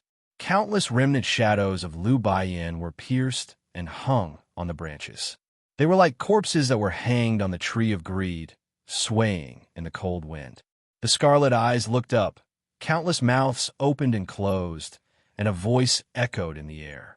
It was full of malice and curses. Countless giant black butterflies rose from the branches. Their wings, which were covered with giant eyes, flapped and sprinkled sticky ink. When the ink fell into the soil, it was like a seed that took root and sprouted. It quickly grew into countless skinny and ferocious afterimages. They were no longer as fleeting as before. Instead, they were the fruits of nightmares that grew from hell. They were endless. It had surpassed the limit of the past. 2 times, 3 times, or even more. Under the entanglement of the roots of the branches, the National Slayer crown cried silently and was dyed with a layer of darkness. The Great Si Ming of hell raised his finger. The boundless pitch-black ocean began to boil and surge toward Huai Shi. The whole hell came crashing down on him. He was the enemy of the whole world. This was the most terrifying thing about Great Si Ming. The endless black butterflies in the sky, the countless mutants on the ground, even the air and the soil were hostile to him. He had become the master of this part of hell, the true ruler. As long as he took root in the soil, he could nibble away at the foundation of this realm and have endless power to squander. And Huai Shi could not hide his disappointment. He looked at his opponent across the countless mutants. He was puzzled. Is it that powerful to have so many people? He asked curiously, do you know what day it is today? Chapter 966. No one responded, but Huai Shi had already taken out his phone from his pocket. He showed it. The screen lit up, showing the time. Friday. It was an odd number that made people happy. At that moment, the pitch-black cat of calamity softly purred and slowly appeared on Huai Shi's shoulder. It squatted on his shoulder and looked down at the surging tide with a gaze of contempt unique to felines. Soon, when Huaishir reached out his hand, it obediently jumped down from his shoulder and turned into an incomplete book and fell into his hand. War and Peace. Unlike the White of Peace, its cover was nightmarish black with a hint of scarlet. The Codex of War was unfolded here. At that moment, Huaishir felt as if he had reached out and grabbed a black hole. A terrifying suction force emerged from it, but what it devoured was not Huaishir's source form and divinity. Instead, it was Great Si Ming's destiny. All the correction points that Huaishir had accumulated over a long period of time. From Xinhai to Donbua, from Little Page on Huaihai Road to the King of Donbua, and finally to the Sword of Calamity, all the correction points that he had created, accumulated, and accumulated. A total of 92%. Of course, compared to the entire world, it was not worth mentioning. But when this accumulated power to change the world was used to change the reality in front of him, this great power formed by the vicissitudes of life was enough to create a jaw-dropping miracle. This was its true usage. Like most authoritative relics, it transformed the void correction points obtained from correcting the world into a terrifying power that could change everything in front of him. At this moment, as the correction points were rapidly consumed, it dropped by half in an instant. As the Codex of War unfolded, the nightmare descended. Huaishir's ruins of End suddenly burst open. Within the cage of dreams, countless scarlet eyes appeared. They were like a burning ocean, filled with greed and resentment. The cold eyes stared at all the enemies. The steel crows spread their wings and rushed into the sky amidst the roaring thunder. Then, countless sacred marks appeared. Great Si Ming's blessings fell. 1,866 steel crows turned into En's spirits, and then the silhouettes of hundreds of mountain ghosts appeared, followed by hundreds of young Arbiter Ming's divine marks. Under Huaishir's unreserved support, the army from Heaven's Inquisition road reappeared. Not only that, when Beelzebub was included in the large group, the shadow of the Twilight Village descended from behind him. With a boom, the furnace of perpetual motion that had been sealed for so long was activated again. Hell that belonged to Huaishir was built here. When the eternal twilight breaks through the darkness, the huge engine from Helios was running again. Huaishir lifted a finger, and a mighty chime rang out from the heart of the eternal frost furnace, causing hell to roar. Using the steel city as a musical instrument, a majestic melody flowed out from within, surging and engulfing everything, shrouding everything under the blessing of supreme resonance. Huaishir slowly closed the book in his hand and raised his head with a smile. Now, who was on the side with more people? In the next moment, the light of steel and the sea of darkness collided. It set off an earth-shattering boom. In the midst of it, the sacred white horse neighed, stepping on the dazzling light, charging towards the fallen solidifiers, opening up endless darkness, tearing apart the eternal night, and descending the dazzling light of dawn. Virtue operated in this world. War and peace. Russell really loves you. Liu Baiyan's expression became more and more ferocious. This time, he didn't retreat. Instead, he raised his palm towards the galloping incarnation of virtue, and the countless roots of the surviving evil stabbed down like spears. Sparks flew. The galloping white horse cut through dozens of spears, and then mysteriously disappeared without a trace. What replaced it was a giant deer that suddenly appeared. Following Huaishir's movements, axes, swords, spears, knives, and even giant hammers kept appearing. Even though they were far away, they were wrapped in supreme and bombarded continuously. But what was unexpected was Liu Baiyan's exquisite swordsmanship. Holding two sharp branches of the surviving evil in his hands, he dissolved all the thunderstorm-like attacks. He even took advantage of the victory to pursue and attack, faintly suppressing Huaishir's incarnation of origin form. He could even launch a counterattack, but the moment he destroyed the projection in front of him, he felt his feet suddenly become sluggish. Countless water vapor froze on his legs, and a chain stretched out from the darkness, grabbing his arm and locking him in place. Then, in the city of steel, a violent light appeared out of thin air. The boom was ear-piercing. A blazing thunderbolt appeared in Huai Shi's hand out of thin air, and he threw it towards Lu Baiyan. Like a dragon soaring in the sky, it carried with it a vast and mighty majesty. The moment it was born, it had already locked onto Lu Baiyan's location. The mighty thunderbolt whizzed through the air, crossing the sea of ink and tearing apart all the forces in front of it, crushing them and directly colliding with the defense of the surviving evil. It exploded with a loud bang. A crack actually appeared on the indestructible branches, and a small, withered branch fell. Blood as viscous as ink dripped from the fracture. When he felt this faint stabbing pain, Lu Baiyan raised his head in astonishment. Unbelievable. This was Ying Fangzhou's move. Then, he saw the weapon that appeared in Huai Shi's hand. Broken spear, passing water. I forgot to tell you, I've also taken on a part-time job as Xiangjuan. Huai Shi stroked the strands of electricity wrapped around the broken spear and asked curiously, "How is it? Are you surprised? Are you surprised?" Before he even finished speaking, the light of thunder rose up again. With the support of the Codex of War, the dormant Xiangjuan stigmata once again extended upwards. It found the mighty power of the Cloud Lord and sent down the light of punishment. The thunder whip slashed down, and so the viscous sea of ink formed by countless mutants surged again, and a large hole was violently torn open. The branches of the surviving evil twitched and roared loudly. A burn mark appeared on Lu Baiyan's face, and he became more and more gloomy. That stubborn bastard. I was the one who saved him. More than once. He murmured hatefully, "It's useless to use his moves against me." On the branches of the surviving evil, countless afterimages twitched again, and hoarse voices rose and fell one after another.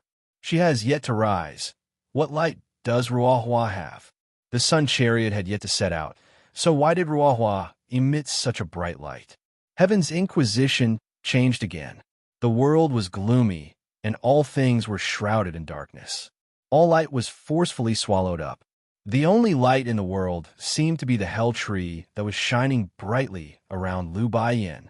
On the fingers that seemed to be hanging countless tragic corpses, each of the sinister branches emitted a cold, bloody light. It unreasonably wiped out all the light and returned it to itself. All the lightning dissipated in the darkness before it could appear, losing the foundation of its existence.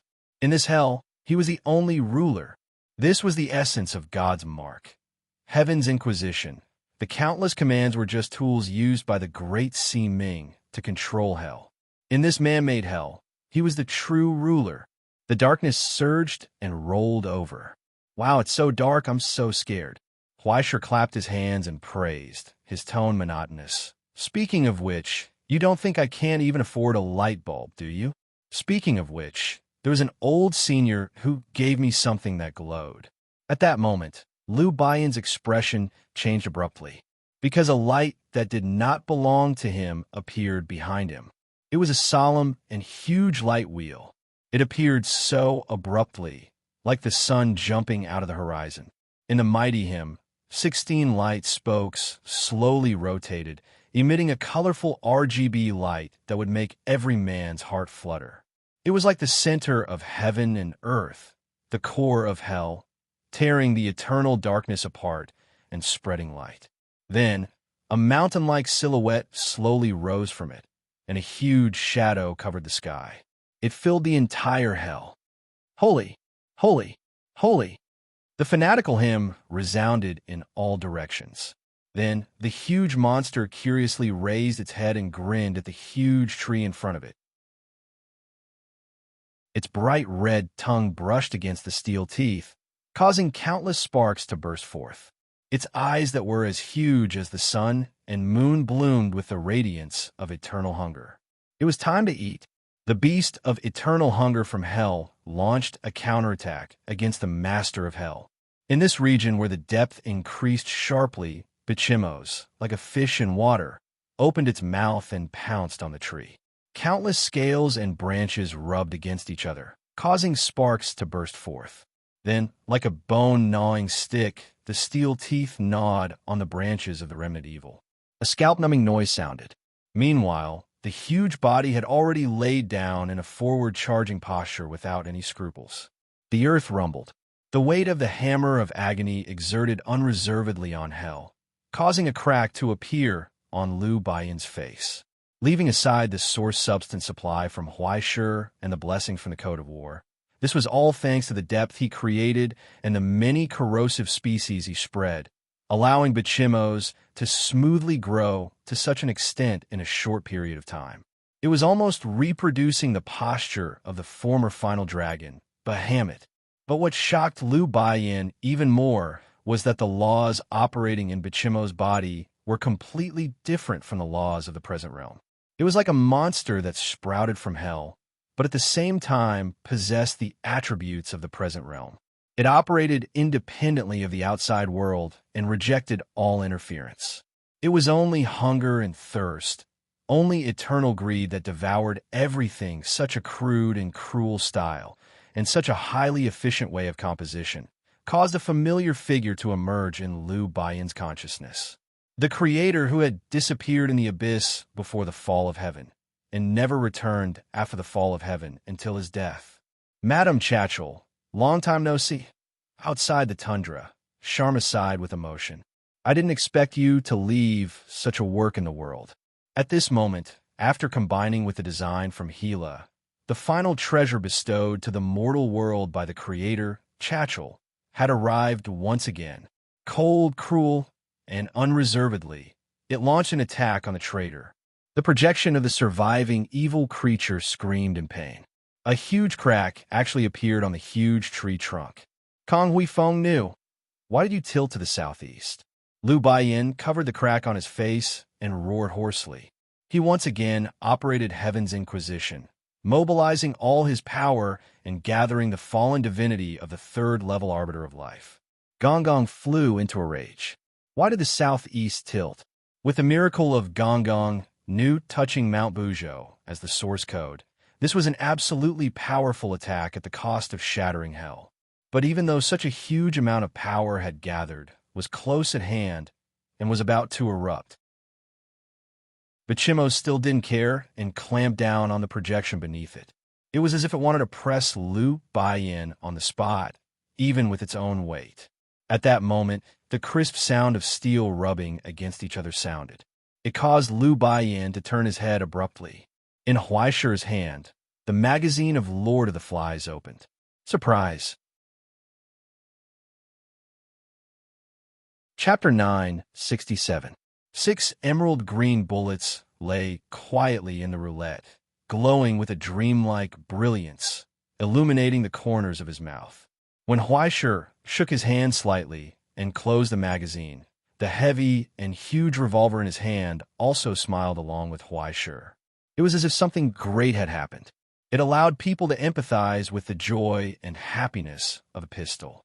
Now, when the pitch-black muzzle was slowly raised and aimed forward, the image of a blond young man appeared beside Huaishur. He was wearing a motorcycle jacket and a pair of worn-out boots, as if he had finally returned after a long journey. Beelzebub raised his hand and pulled down the sunglasses on his nose bridge. He smiled at his old friend whom he had not seen for a long time. He greeted him with a sweet and pleasant voice. Motherf Kerr, did you miss me? Huaishur pulled the trigger.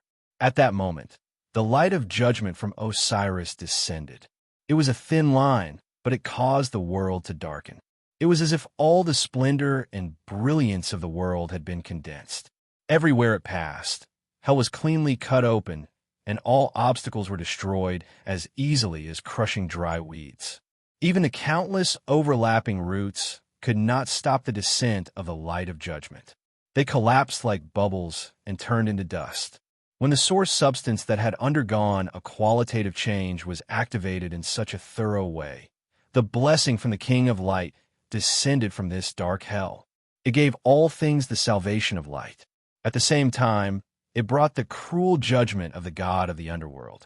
In the blink of an eye, a huge crack appeared on the huge body of the surviving evil. When the hole appeared, the light of judgment that had penetrated thousands of miles had already broken through layers of boundaries and dissipated in the neon lights of the polar night sky. It disrupted the aurora that filled the sky. Then the magazine spun. Huaishir pulled the trigger again. The second destructive light illuminated Lu Baiyan's face again. Then the third, fourth, fifth, when the six destructive lights rushed past, leaving behind lingering traces. Hell was already shattered into pieces by the overlapping trajectories of judgment. The sea of ink collapsed.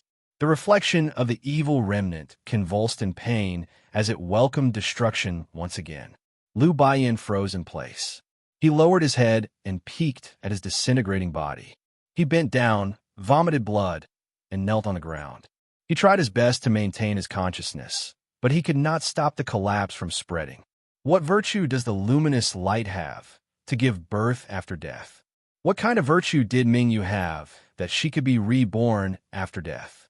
In an instant, one of the projections of Great Sea Ming created by the National Slayer crown collapsed, while Lu Baiyan's broken body was reborn. From a situation of certain death, he was resurrected. However, his originally pitch-black hair had turned white, and he looked old again. "You're the King, troublesome one."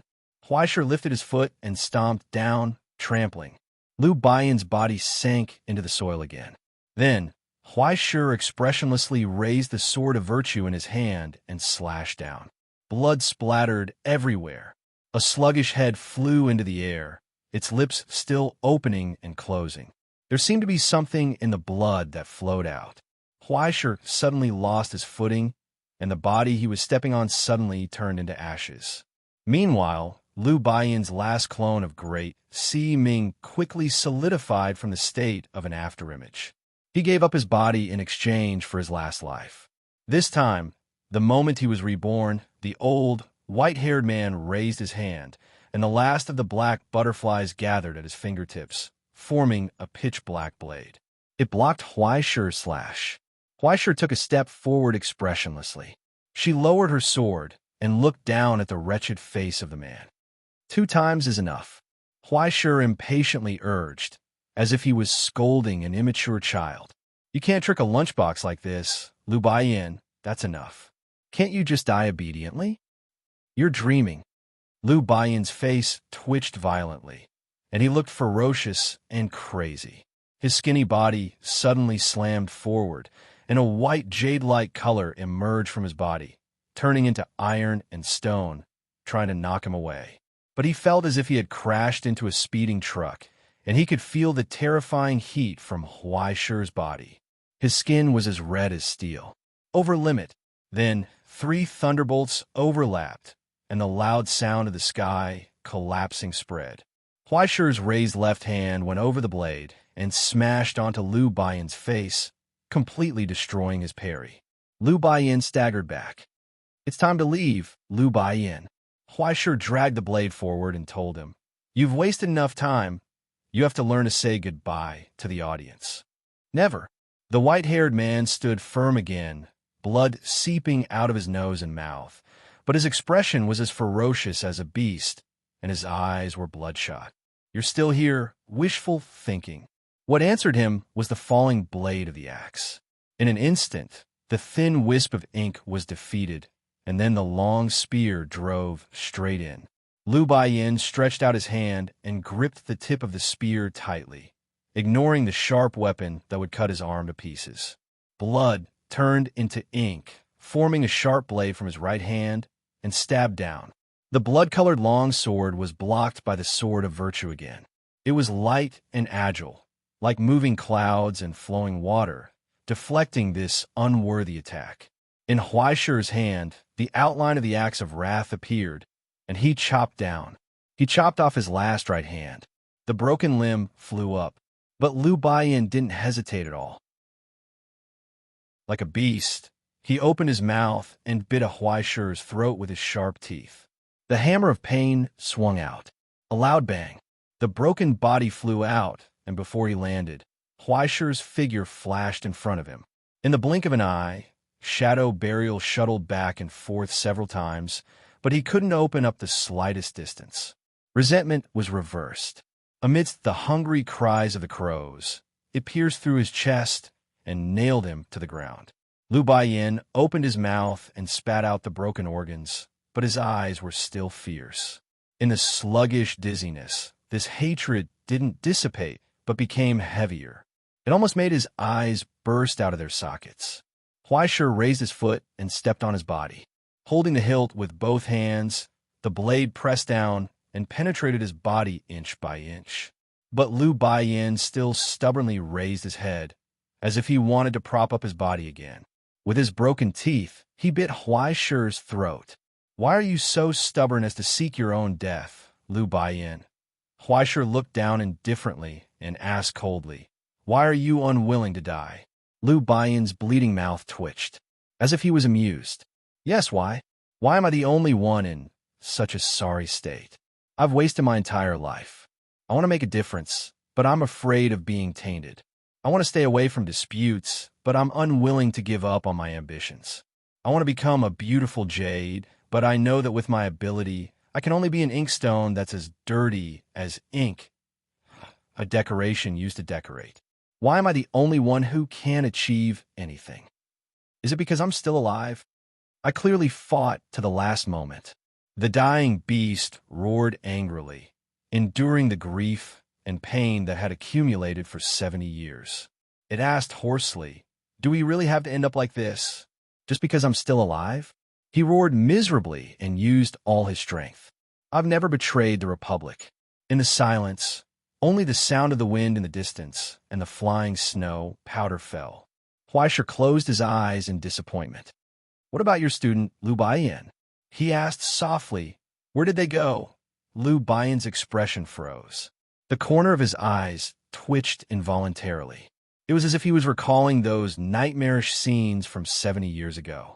The collapsed buildings, the tilted world, the kingdom of heaven that fell from the sky, the burning flames, the wails and cries of his companions, and those students that he loved and guided. Corpses were in a mess. His empty eyes reflected his own pale face. They were all dead. They died in front of him. All his companions, all his students, everything that he had protected and was proud of had come to an end that day. They were buried in the ruins. They sank to hell.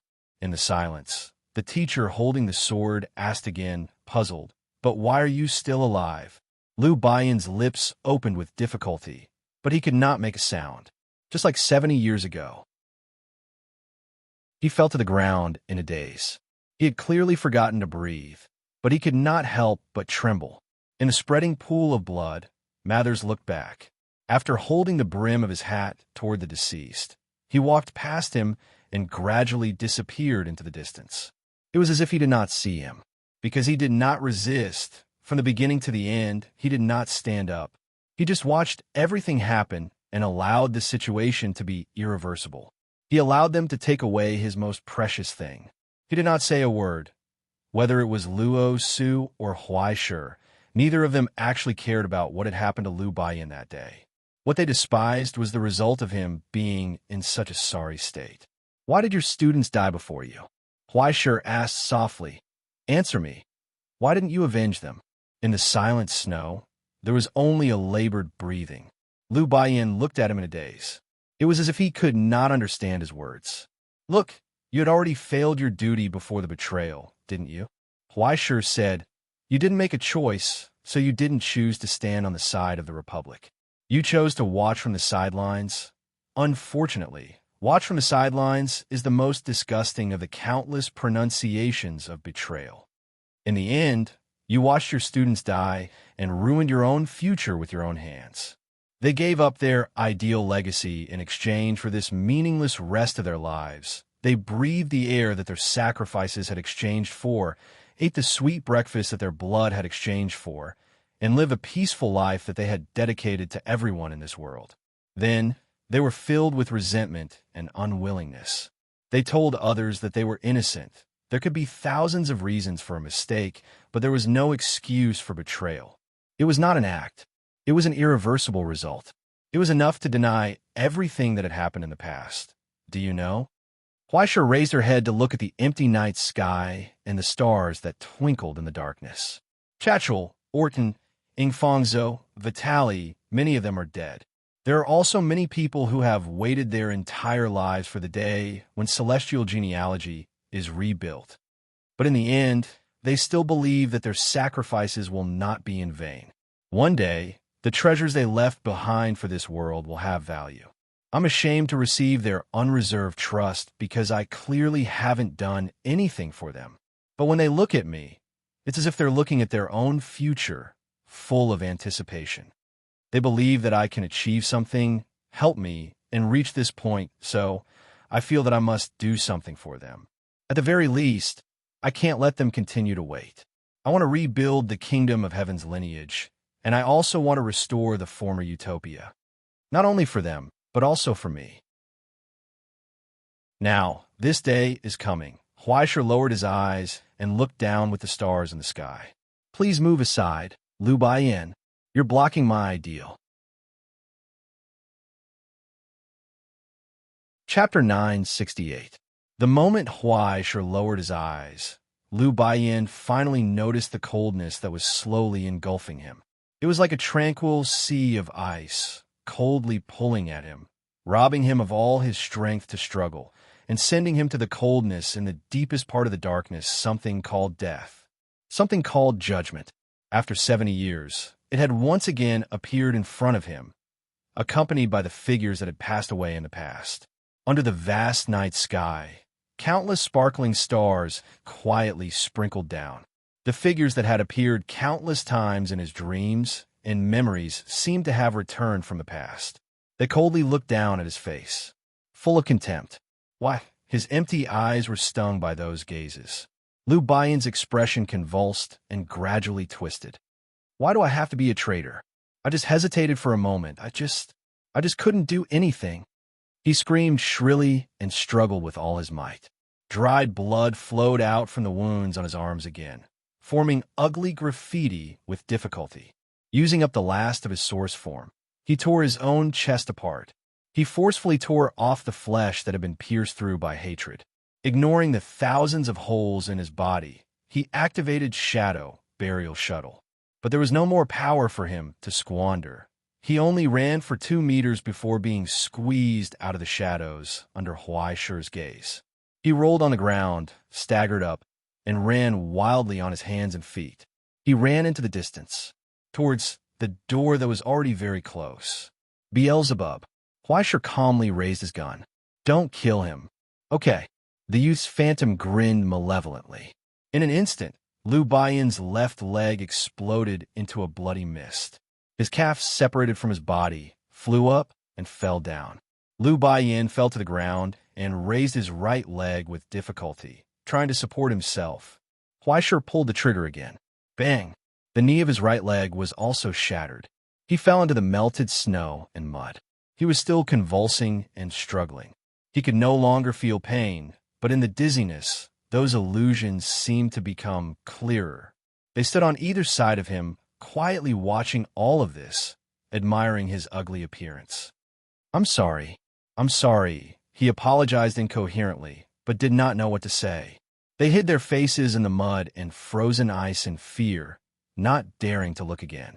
He could only instinctively use the blood drawn on his arms to crawl on the ground, fleeing for his life. Little by little, he wriggled on the ground and moved forward. Goodbye, everyone, he muttered to himself. I'm going on a trip. Go to a place where I can go. Just like that, he dragged his broken body and crawled with all his might, towards the place where he could escape pain and sin, go to hell. Even if he was despised by others and suffered eternal torture, it didn't matter. I'm sorry. Liu Baiyan kept repeating. He reached out and tried to touch the doorframe of hell. Finally, he saw the figure waiting behind the door. The smiling woodman lowered his head and stretched out his palm to him.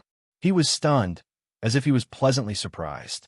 He reached out his hand expectantly, wanting to hold that glimmer of fallen hope. But no matter what, he couldn't get any closer, because someone had grabbed his right ankle and was pulling him backward cruelly. He was dragged back to the human world, under the indifferent gaze of countless eyes. He was stunned. He screamed in horror, shouted vaguely, and sobbed. He tried his best to kick and finally broke free from the pull of that hand. Once again, he crawled towards hell. Bit by bit, slowly and painfully, he crawled towards the door of liberation. Then he was pulled back again. Once again, until he lost all his strength and stopped in front of the door in despair. He no longer had the strength to hold that hand. Beside him, Huaisher looked down calmly. "It's time to say goodbye," he said. "Lu Baiyin, you have to say goodbye to your friend." Lu Baiyin murmured blankly. I still have. I'm sorry, your voice is a little soft.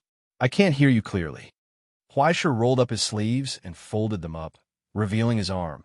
"But it's okay, you can continue whatever you say. But no matter what you say, the result won't change." On the right hand that turned from flesh to metal, the pale alchemy fire lit up, illuminating Huaisher's calm face and his silent eyes. In the darkness, there was only a distant silence. "It's time, Lu Baiyin." At that moment, there was a painful scream, as if his soul was being torn apart. It cruelly ravaged his will, bringing about the suffering and torture in the furnace. The burning iron hand had already pierced into his body. The forging began. Great Si Ming's talent, Yang Birth, was activated. Like plucking a ripe fruit from a tree, when Huaisher pulled out his hand, he pulled out the remaining broken roots and the crown carved from white jade. Under the burning of the alchemy fire, all the sediment in the abyss dissipated silently. The miracle of purification transformed again, turning into an ancient book from Huaisher's hand. Then, Huaisher reached out his hand again, causing the pain to come again and the suffering to last forever. Just like that, he searched the cracked soul inch by inch.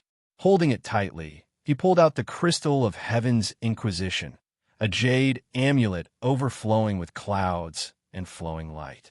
Finally, he reached out his hand for the third time. Finally, he grasped his soul tightly.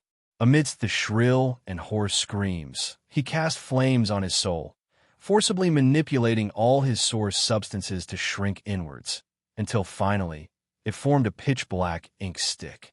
Pulled out. The moment Huaisher let go, the broken body fell to the ground silently. There was no light in the dull eyes, only emptiness left. Sticky saliva dripped from the corner of his mouth, mixed with strands of blood. His soul had welcomed the destruction. But it wasn't over yet. In the silence, Huaisher pulled out the axe of wrath, aimed it at his neck, and raised it. It was just like what Russell had said.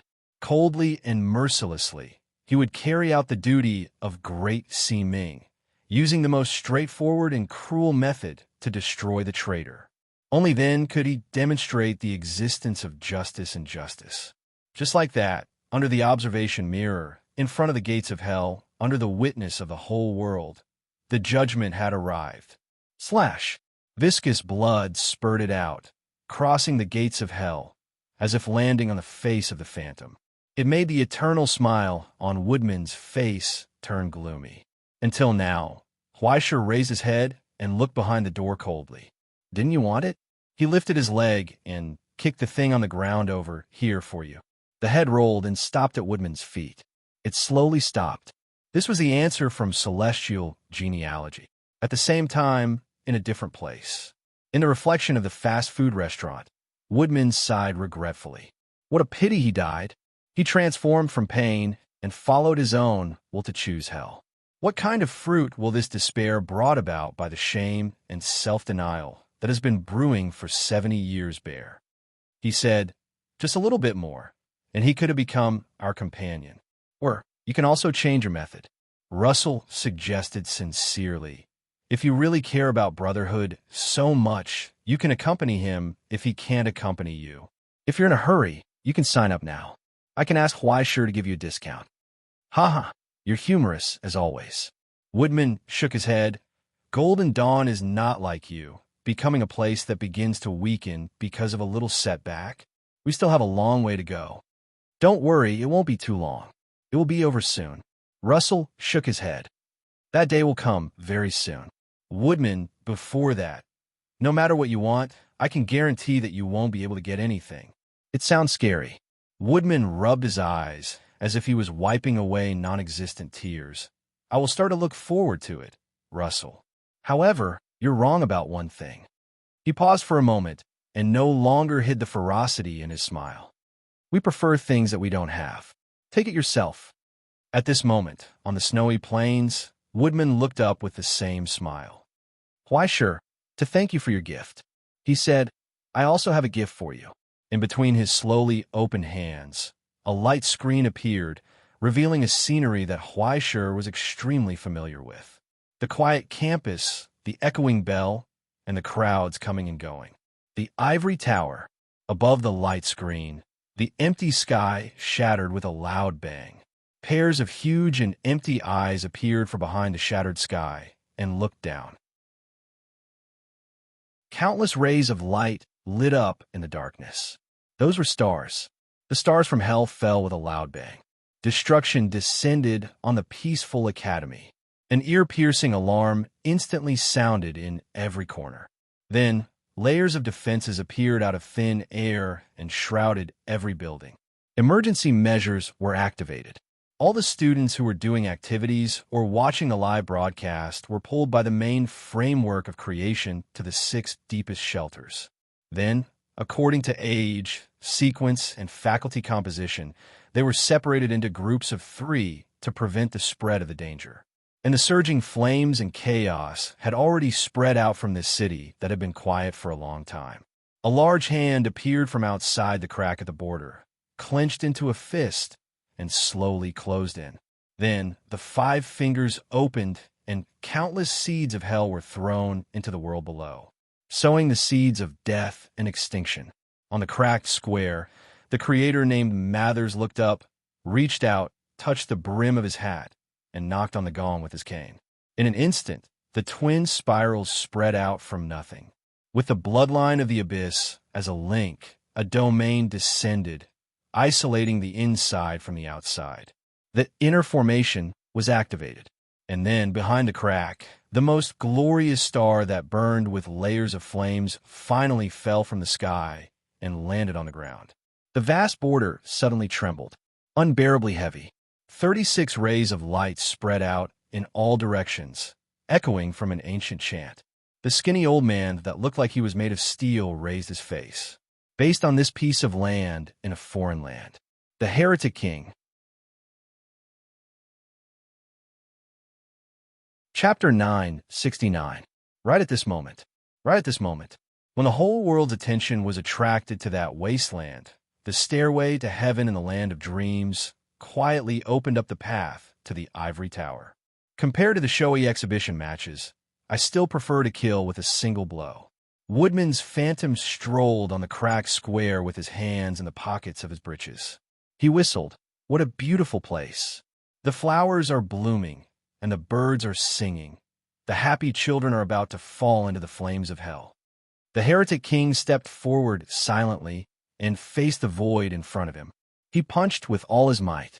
The heavenly drum sounded, and the entire border shook violently again. Countless cracks spread in front of the fist, and the framework of the Lord of Creation collapsed. In the vice principal's office, Isaac's figure flashed for a moment, disappeared quickly, and reappeared in the same place. When he looked around at the exact same scene, his expression became extremely gloomy. The time jump failed. He raised his right hand and clenched it tightly. His figure became illusory, and then 6 figures that looked exactly like him walked out of the void. The timeline was folded. He made 6 of himself appear at the same time without interfering with each other. However, when the 6 figures of Isaac disappeared at the same time, they appeared in 6 identical offices at the same time. No matter what, there was no way to cross this short distance and reach the outside world. When Isaac clasped his hands together, the dazzling light of thousands of suns burst out at the same time. The terrifying power of 6 nuclear fissions swept through, but it was limited by his power within 100 meters. The effect was the countless expansion and contraction of the light of destruction in an instant. The entire office was engulfed in the high temperature and instantly evaporated into dust. But behind the cracked walls, there were identical offices everywhere, whether it was above or below. Then, the broken offices began to rapidly grow, shrink, and return to their original state. Mirror cage, Isaac murmured gloomily. It seems that I'm really important to make Mr. Bennet come. In front of him, an old man slowly appeared. His eyes were green, and his vigorous white beard was drooping. He was wearing a pitch-black robe, but on his wrist, there were prayer beads that were completely different from the Holy Spirit system. The sea of bitterness is boundless. Repent, and the shore is at hand. Like an enlightened monk, the newcomer put his palms together, and a sacred glow appeared in his eyes. Accept the enlightenment and return to the righteous path, Isaac. The sea of bitterness is boundless. Isaac sneered. You are the sea of bitterness itself, Bennet. The peak of the primordial road, the embodiment of primordial chaos and the essence of hell. The miracle he grasped was the peak of the fifth step of the primordial road, abyss of nothingness, Abu Su.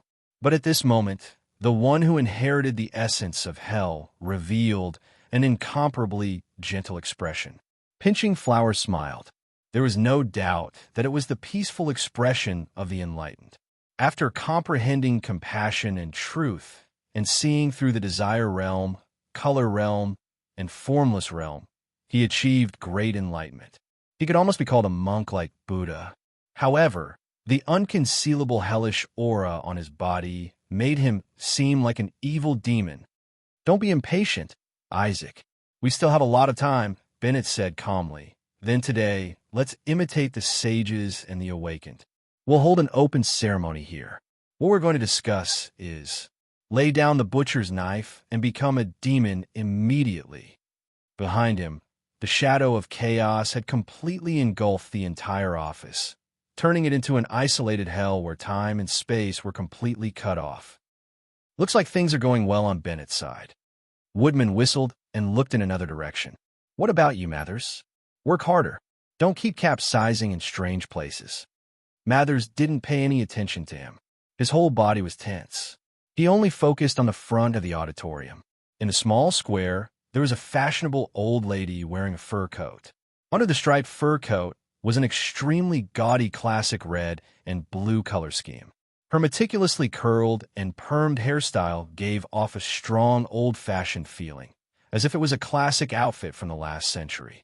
She was like an auntie in a tourist group. Why am I, an old lady, still kidnapped to work overtime in this lousy school at such an old age? The old lady complained unhappily. She picked up the potato chips in the bag, threw them in her mouth, and chewed loudly. Hey, Mathers, I remember that we didn't fight back then, right? Miss Yanko, long time no see. Mathers sighed softly. I didn't expect to meet you here. After so many years, you are still as beautiful as before. You call me an old scumbag the moment you open your mouth. No wonder you are one of the 5 scumbags in the same generation as Russell. Yoko Kusanagi unhappily picked up the bag of potato chips and poured the remaining chips into her mouth. After wiping her mouth, she threw the bag aside. Then, let's cut the crap. Gomez, Turgan, Bamra, Jaden, Godzilla, Baraba, she suddenly asked, which one do you like?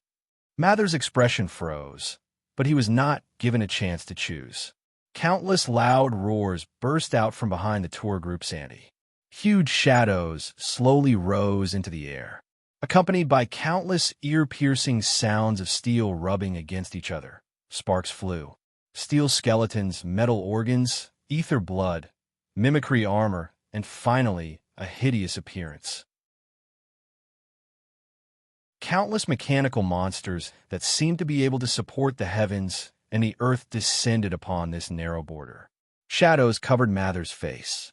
A drop of cold sweat seeped out from the back of his neck.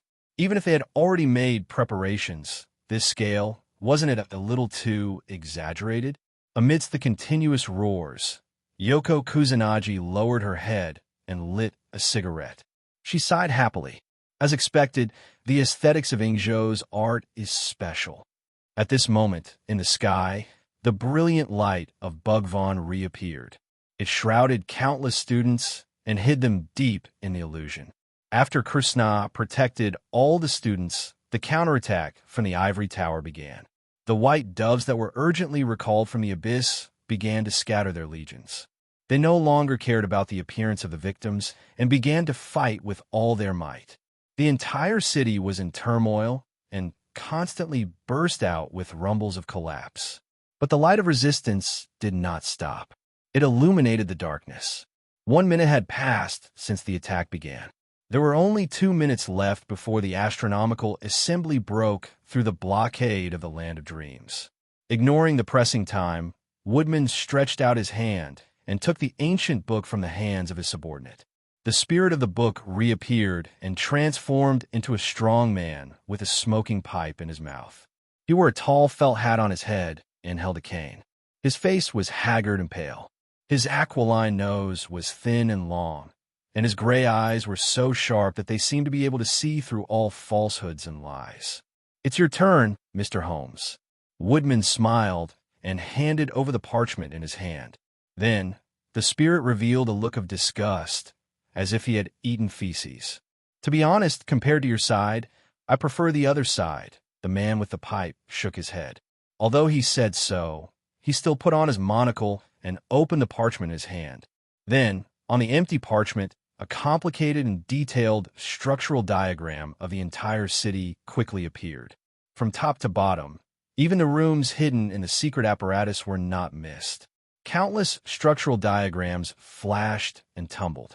However, behind the monocle, the gray eyes moved quickly, not letting go of any details or oversights. In the end, it fixed its gaze on a huge building. "The thing you want is here." The man with the pipe threw the parchment over in annoyance. "According to the original agreement, you have one last chance to make me work for you." After saying so, he dissipated and returned to the ancient book. Woodman smiled and closed the parchment in his hand. "Let's go, my dear friend." He hummed a song and waved to the heretic king beside him. He walked briskly. "Our time is limited.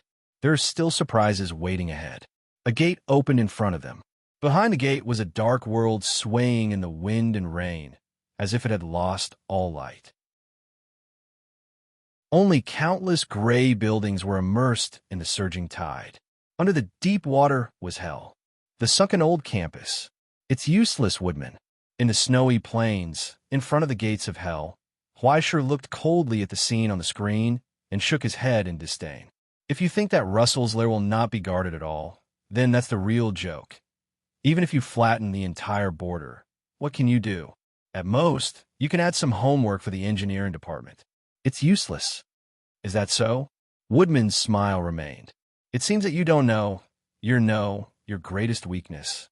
Why sure, you poor homeless people think that celestial genealogy is your shelter. You have a seemingly glorious wish to warm each other, as if you have found the meaning of life. But you have never thought of one thing." Woodman sneered and asked, "Does celestial genealogy really belong to you?" In the projection on the screen, the heretic monarch smashed down like a meteor, creating a straight path through the countless aberrations and bizarre phenomena, opening up the ocean of hell, tearing through layers of obstacles. He stepped forward and destroyed all the tentacles and strange limbs that stretched out from the dark clouds. Just like that, the attackers from the Golden Dawn descended straight down along the empty path. In the end, there was a huge gate in front of them. At that moment, Russell's expression changed, and he almost stood up. Huisher also looked as if he had been struck by lightning. In front of Woodman's other projection, countless preset defenses came into contact with each other. In the end, the huge and heavy gate opened with a bang. Behind it was an alchemy array that was as complicated as a giant tree. There were also countless ancient books that fluttered in the air. And in the center, under the protection of countless historical records, there was a solemn and majestic silhouette. Woodman laughed mockingly. "Russell, that guy, actually left him in the old campus and hid him in this sunken hell. Does he think that this is foolproof? Long time no see." He fanatically spread his arms and stared at the last wreckage of the kingdom of heaven in front of him, which was also the most honorable inheritance certificate of celestial genealogy. The Book of Destiny. Silence, a long silence. Huaisher looked at him in a daze. He was very careful to determine if he was serious. But when he looked at that ferocious and happy face, his expression twitched and he looked away awkwardly. After a long time, he could not help but cover his mouth. Puffed. He laughed out loud. Chapter 970. Just as Huaisher was about to burst into laughter, the ivory tower, the old campus. Amidst the layers of blockades, under the glorious array, a familiar figure slowly appeared and looked up. An old man with waist-length white hair was wearing a black formal suit and handmade leather shoes. His cufflinks and tie were meticulous. Russell, it's not too late to stop now, Woodman. Russell's phantom flicked the ash from his cigarette and stared at his opponents in front of him. He smiled mockingly. Otherwise, you'll die a horrible death. You want to fool me with that illusion, Russell? Woodman sneered and shook his head, exposing his disguise. I'm not so bad as to mistake you for everything. You're playing the empty fort strategy. You got the wrong place. As he spoke, he waved his hand. The silent heretic king stepped forward and punched. After destroying the remnant illusion cleanly, Kieran's attack landed on the tremors in front of him without holding back, causing the tree-like Vane's village to break apart. Countless books fell from the sky, and cracks appeared on the covers of the books. Woodman had already reached out and grabbed the ancient book that was slowly falling from the sky. His hands were trembling with excitement, and his eyes were almost glowing. But soon, the ancient book in his hand began to shrink. Its thickness was rapidly becoming thinner. In the end, it became a broken book full of cracks. Woodman's smile gradually stiffened. It was the spirit of the deacon that had signed a contract with Russell back then. Confession. In that instant, the cover of the book in Woodman's hand slowly opened.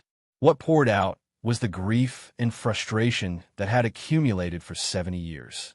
Eternal pain, an irreparable mistake, an unbearable loss, and an unacceptable result. It was an emotion called repentance, as well as the terrifying light that threatened to destroy itself and the world along with it. The huge old campus trembled violently in an instant. The surging tide boiled, the dark clouds in the sky shattered, and everything collapsed inwards with a loud bang. The self-destruction mechanism that had been set up 70 years ago was instantly activated. Thus, a huge amount of source substance turned into the light of destruction. Under the command of repentance, everything wailed silently. Evaporation. In the blink of an eye, the grand and gloomy old campus rapidly shrank into a singularity of nothingness. Whether it was Woodman's phantoms or the elites of Golden Dawn, they were all swallowed up and disappeared. But soon after, the small singularity let out a loud sound. It slowly expanded with great difficulty and was forcefully pushed open from the inside. A badly damaged figure fell out from it and tumbled back to the floor of the ivory tower. He coughed out golden red blood. The dignified body that used to look like it was carved out of gold was now covered in cracks. King of Heretics. The expert who used to be insufferably arrogant had now lost both his legs, one of his eyes, and even half of his body. He was severely injured. Are you surprised? Are you surprised? Russell laughed. Ignoring the staff in the fast food restaurant who were looking at him like he was an idiot, he grinned at the phantom in the window. How does it feel to be smart, Woodman? Woodman's face, somber and smiling, had disappeared. It was replaced by spasms and distortions. They were as ugly as evil spirits. Russell, ignoring the fact that he was an illusory phantom, he reached out to grab the old bastard's collar and roared uncontrollably. Where's the Book of Destiny? Where did the Book of Destiny go? Oh, are you talking about this? Russell raised his right hand. In his palm, an ancient book appeared again, exuding a real and dignified aura. Do you want it? He smiled and handed the book over. For you. Woodman stiffened in disbelief. But right after that, Russell opened his hands and took out one book after another, then another, then another. They were all the books of destiny. In the end, a small mountain of books of destiny were stacked together and placed on the table. He pushed it towards Woodman. You should have said so earlier. If you wanted it, I would have given it to you. After all, you can have as many of these things as you want. Why go through so much trouble? Ew, Woodman couldn't understand. He looked at him blankly and then looked at the pile of books of destiny on the table. The phantom almost shattered. Why? This? It's all fake anyway. It doesn't matter. Russell waved his hand without a care. He exposed the truth so openly and happily. After all, it's been fake since 70 years ago. If I knew you wanted it, I could have given each of you Golden Dawn a book. Then everyone would be orthodox celestial genealogy. Wouldn't that be perfect? This thing is standard on our side. Why sure, do you hear me? Why don't you take out your book and let the seniors take a look? On the snowy plains, Whisher shrugged helplessly. He raised his hand and opened his book of destiny in front of Woodman, admiring his dumbfounded expression. He handed the book over. Here, do you want it? He said. Here you go. Woodman's expression twitched violently. His eyes had already turned scarlet. He roared and roared. Without caring about his manners, the phantom waved his hand and violently tried to knock away the book in Whisher's hand. It passed through. Whisher was embarrassed. You didn't want this. He said seriously, you can't blame me for not giving it to you.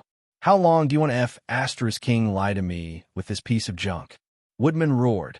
Russell, where is the Book of Destiny? How would I know about that kind of thing? Russell flicked the ash from his cigarette and said indifferently, whoever wants to pick it up can pick it up. Anyway, I'm not interested. I threw away long ago. Impossible, Woodman denied. Then what was placed in the ivory tower for 70 years? I can clearly feel it. I can feel it. How could it be a fake? How could a fake fool the entire world for 70 years? Whether it was Golden Dawn, Celestial Genealogy members, or even the Directorate and the Continuation Academy, they had all used various methods to verify the authenticity of the Book of Destiny. How could it be a fake? Luosu whistled and looked at his nimble fingers. He sighed. Well, it's all thanks to my superb forging skills. All right, do you still remember what level I was at when Heavenly State fell? Woodman was stunned. He recalled carefully. When Heavenly State fell, Russell seemed to be still a level 4. Such a sudden and drastic change. If it wasn't for Russell finding the Book of Destiny at the critical moment and advancing to level 5, forcibly stabilizing the situation in the ivory tower and preserving some vitality for celestial genealogy, everyone might not have been able to survive today. But let me tell you another secret. Russell leaned close to his ear and whispered softly, actually, including my advancement back then, it was all fake. Woodman's expression twitched. It was not only ferocious but also dull. His eyes stared at the man in front of him, as if he wanted to devour him. To be precise, it should be said that from the beginning, the entire truth wasn't announced to the public. Russell whistled, beaming with joy. As everyone knows, the apex of the Twilight Road is Heimdall, who represents military power and control, and Mimir, who represents strategy and wisdom. Actually, this itself is a cover, an illusion used to hide the truth. Because once the truth is revealed, everyone will be afraid and isolated. Instead, it's better to hide it and let the students and disciples know. Thus, full of anticipation and mischief, Russell smiled and leaned close to Woodman's face, carefully scrutinizing his appearance. Guess what the real name of Mimir is? Now that things have come to this, what else could it be? Isn't strategy a synonym for conspiracy? Wasn't wisdom and trickery the twin brother of the same body? Truth. Is it so different from lies? Mimir? There's no need for such a glorious name, because this is the embodiment of evil in the Norse gods, the symbol of the dark side of war, the essence of human malice and lies, and the master of all illusions and falsehoods. Not only does it have to toy with the opponent, but it also has to deceive, use, and control its own people. At that moment, a hoarse voice came out of Woodman's mouth. He finally understood the truth that had been hidden for countless years and was furious. Loki, yes, yes, yes. The master of fire and lies nodded vigorously, widening his eyes, clenching his fists and shouting excitedly. How is it? Isn't it interesting? Isn't it fun? Even if Katia disdains me to no end, the feeling of having everyone run around in circles with a single lie is so satisfying that I can't stop. Thank you, Woodman. He offered a grateful smile, almost shedding tears. Thank you for your cooperation and performance. I've been waiting for this day for 70 years. Starting from 70 years ago, he had been waiting for this day, this moment to come. This was the necessary condition to become Mimir. Through a comprehensive and exquisite strategy to change the situation, achieve success, gain everyone's recognition, and become a true leader. Finally, unearth an unquestionable truth from hell, completely combine with it, and transform into a synonym for mystery and wisdom. Not all of the above were lies. At least, except for the last one, they were all the truth. But in fact, even this was the masterpiece of the first-generation king of Dusk, Loki. In the advancement ceremony, what needed to be offered was never the truth. It was a lie that everyone believed to be true. The more people who believed it, the more far-reaching the waves would be, the greater the impact, and the more abundant the destiny would be. And this was the decision Russell made when the Republic was divided 70 years ago, taking a risk. Just like that, he stood under the collapsing sky and told a big lie. Everyone, don't worry. The Book of Destiny is not lost. I've found it and kept it safe. Look, there are also videos and witnesses. As everyone knew, videos cannot be photoshopped. How could it be fake? No one was willing to believe that it was fake. Ingenious arrangements, credible witnesses, and even meticulously planned tests. The realization of every step made this lie more perfect. The more people who believed in it, the more real the hope that was built on a lie would be. When everyone knew that the Book of Destiny was kept in the ivory tower, then the Book of Destiny is in the ivory tower would become the truth. The trust of countless people turned the illusion into reality. It became the crown of the current king of lies. Chapter 9, 71. Now, 70 years of preparation and hard work had finally welcomed the harvest. It wasn't just Golden Dawn's fiasco. It was this disguise that had been accumulated over time and had long been perfect. At this moment, even if Woodman stood up and announced to the world, the Book of Destiny in Russell's hands is fake, no one would believe it. Everyone would think that it was Mimir who, through wisdom and strategy, caused Golden Dawn to suffer heavy losses and sounded the horn of celestial genealogy's reorganization. Foresight, and foresight. It was really amazing. Didn't Huaishur take out the Book of Destiny just now? This time, Russell had transferred an important asset in advance. He actually hid the Book of Destiny on his student. It was really amazing. What? Russell is Loki? Don't joke, friend. Although this old man is a little cheap, a little mean, and occasionally a little too inhumane, a little black-hearted, and a lot of bastards, how could he be a bad guy? Right. Just like that. Through acting skills and tricks, he successfully created an unshakable character and image. Since 70 years ago, he had been preparing for this day, relying on lies, relying on trickery, relying on a heart full of hatred and anger, careful preparations, and planning day and night. He replaced the established protagonist and finally became the hero who turned the tide. This moment belonged to him. Even if it was just this place, even if Woodman was the only one who knew. Do you know, I like this stage. Russell smiled. When the spotlight shines over, everything will become bright and beautiful, and everyone will be intoxicated in beautiful illusions. As long as you wear a mask, no one will care what the person under the costume is. When the horn is blown, each of us will have our own role. He shook his head mockingly. Who is the protagonist? Who is the supporting role? Who is the villain? Who is the cannon fodder? Long before the play began, it was already destined. Don't think about stealing the show, friend. Take the bento and leave obediently. He said, you have to learn to adapt to the times. Without the Book of Destiny, you can't inherit the revision value of utopia. You want to rebuild the celestial genealogy? Woodman looked coldly at Russell and sneered, "You're dreaming. If you have a dream, you have to do it. Whatever happens after you wake up, you could talk about it after you wake up." Russell leaned back on the bench and revealed a mysterious expression. "Besides, how do you know if I found the Book of Destiny in these 70 years? Woodman's expression froze. Russell laughed again. "Wow, why did you believe it again?" The old man grinned viciously. "It can't be. You already know that I'm Loki, and you still believe that I'll tell you the truth? Woodman, you're so gentle. By the way, you can make another guess." He paused and asked mysteriously, "Am I really Loki? Or was this another of Mimir's disguises? Or perhaps the real Mimir is actually another appearance of the great god Zeus?" "You've won this round, Russell." Woodman suppressed the anger in his heart and said coldly, "I hope you can keep winning.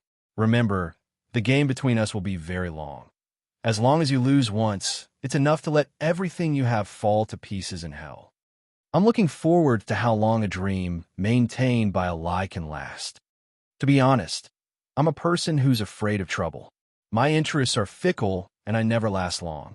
I'm especially not suitable for a job like being a pillar that will overwork me." Russell shook his head. "On the contrary, I prefer to leave after I've had my fun. I'm best at shifting the blame. I'll leave my mess to others to deal with and amuse myself by watching them complain."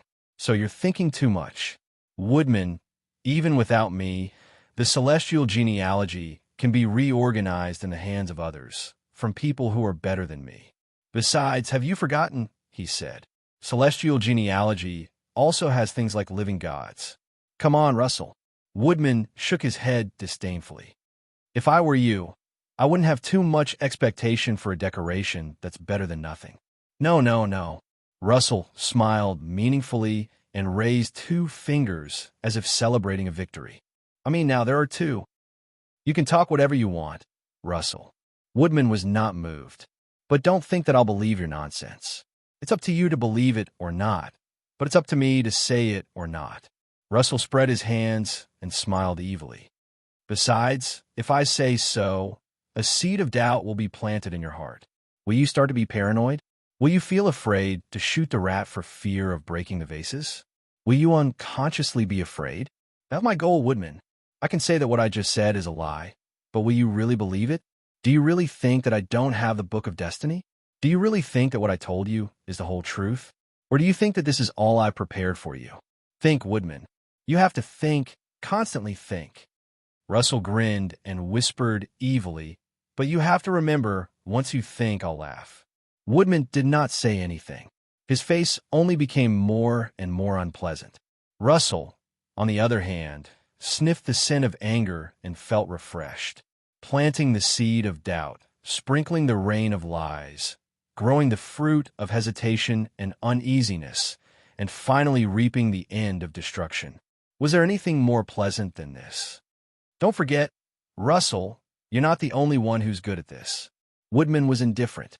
"For a poisonous dream, like me, there are no boundaries. You can't kill me. I'm everywhere. I'll find the best viewing angle to admire your every move. For example, your favorite student. How about that?" He paused and looked meaningfully at Great Si Ming, who was on the snowy plain in the distance. "From today onwards, we'll be together forever. Himself, his loved ones, the people around him, and even his student. No one is perfect, Russell. As long as you find the right breakthrough point, anyone will feel the call of hell." The phantom from hell raised his hand and pointed at his head.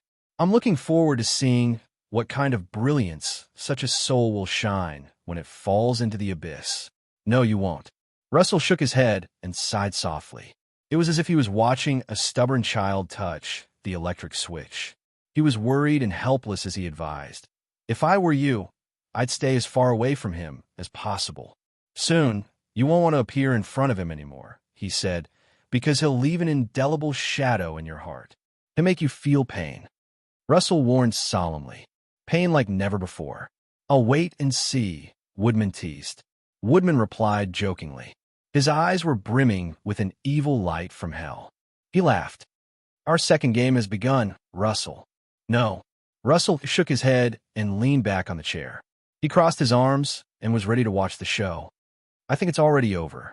At that moment, Woodman's smile froze on his face.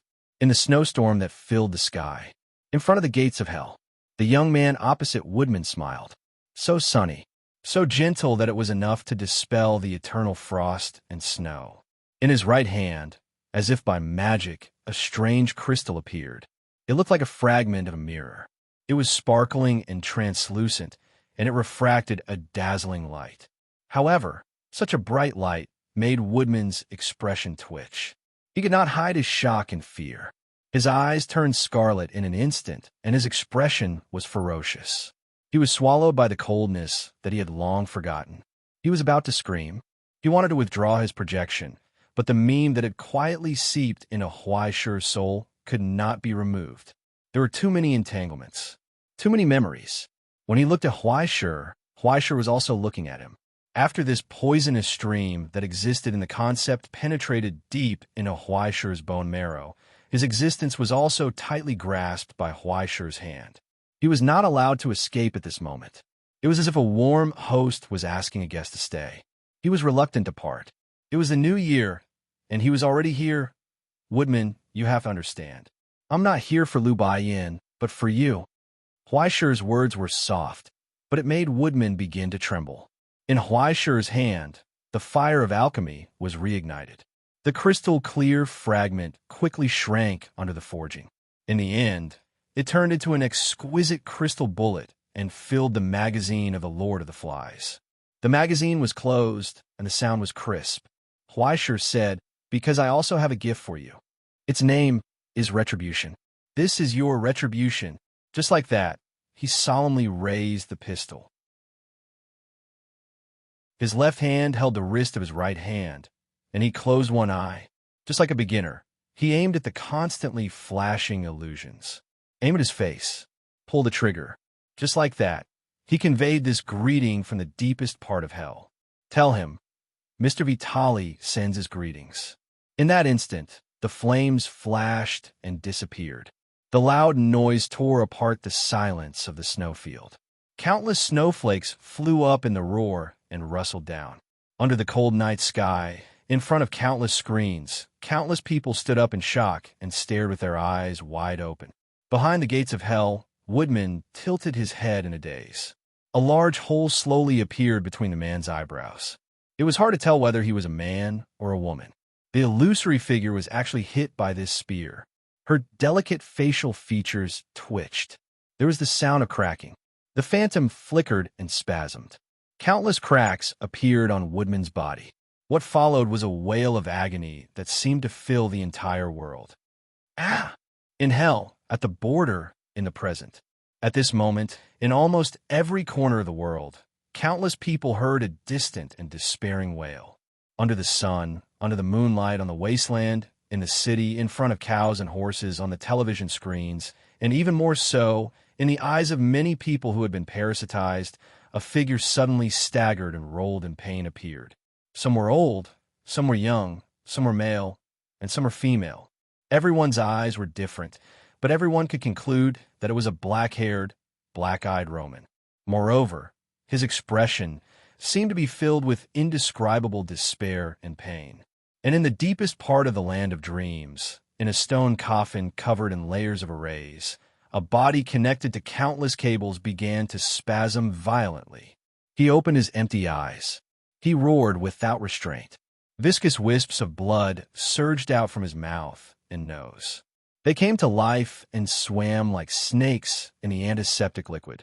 The surging origin substance leaked out, turning the entire place where the stone coffin was stored into a distorted demonic realm. This was the ravage from the path of transformation.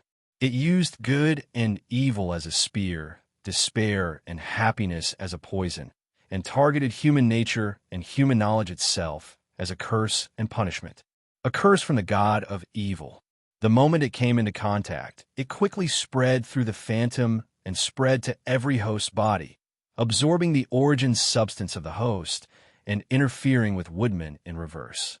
In an instant, thousands, tens of thousands, hundreds of thousands, or even millions. When countless tiny panes overlapped, they would turn into a torrent of despair that would cause people to collapse. In the end, in front of Huaishur, the screaming phantom suddenly stiffened. From the bullet hole in his forehead, the cracks had completely spread to his entire body. The ear-piercing sound of glass shattering rang out. It welcomed the collapse. What lit up under the cracks was the cold light reflected by countless mirrors. Every broken mirror reflected a projection of Woodman. And when the countless mirrors gathered together, the light intertwined, faintly reflecting a withered figure. His hair was white, and his killing intent was fierce. He was old and cold. Apart from the frightening darkness in his pitch-black eyes, there was nothing else. It was different from the gentleness and kindness that was left for the younger generation.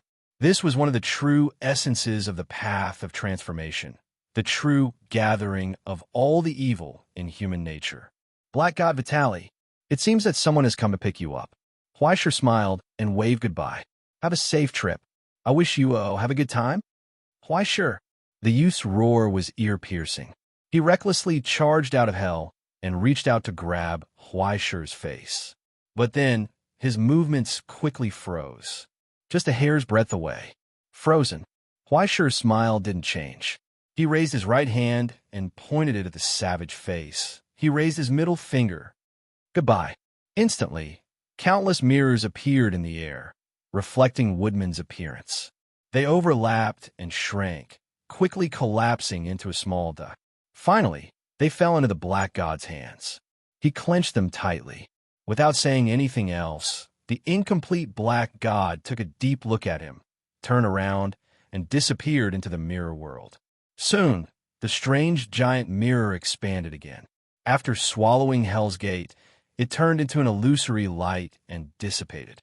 Only the whistling of the wind was left on the snowfield. In a long and drawn-out silence, the whole world stared dumbfounded at the sudden change that happened in an instant. They couldn't believe what they saw. Woodman was dead? Was it over? Or was this another illusion of the Golden Dawn? Was it one of the opponent's schemes? Or was this actually real? In the present realm, the border and infernal realm, the remnants of the Republic, the Directorate of Governance, the Continuation Academy, and even the 5 major lineages, as well as the Golden Dawn and Infernal Realm, as well as countless spies, were all stunned in place. They couldn't understand. Their minds were blank. All they felt was the shock and astonishment from the depths of their souls.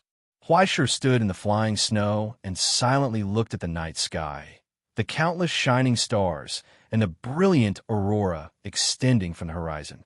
It was as if he could glimpse the glory of the past. He was focused and calm. He smiled silently. Tomorrow will be a good day.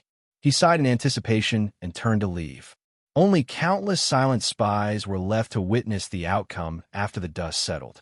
This was a victory that belonged to celestial genealogy, a victory that belonged to him.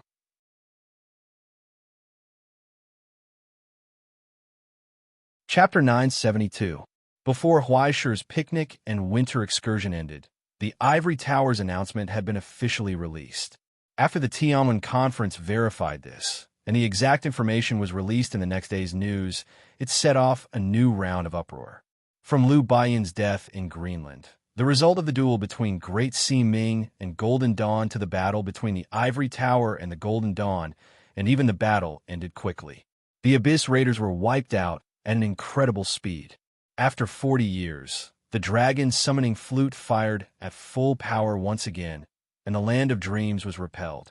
Then, the Heretic King was severely injured.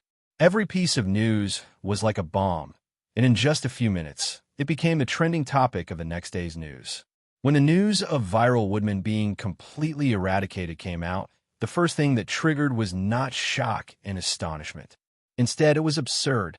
Are you King kidding me? It's not even the new year yet. Why is it April Fool's Day already? Is the celestial genealogy crazy to win? But when the data and analysis sent by the Bronze, I provided further evidence and even irrefutable results, everyone fell into silence. Only in the headlines of the entire territory the price and net sales of this information began to soar and increase at an incredible speed. And the S-rank details and the whole story generated billions of sales for the Border Darknet in just a short 10 minutes. Not bad. KP danced excitedly. Why sure, this guy is really not bad. If this happens a few more times, our sales for next year will reach the target in advance. I knew it, this guy knows how to work.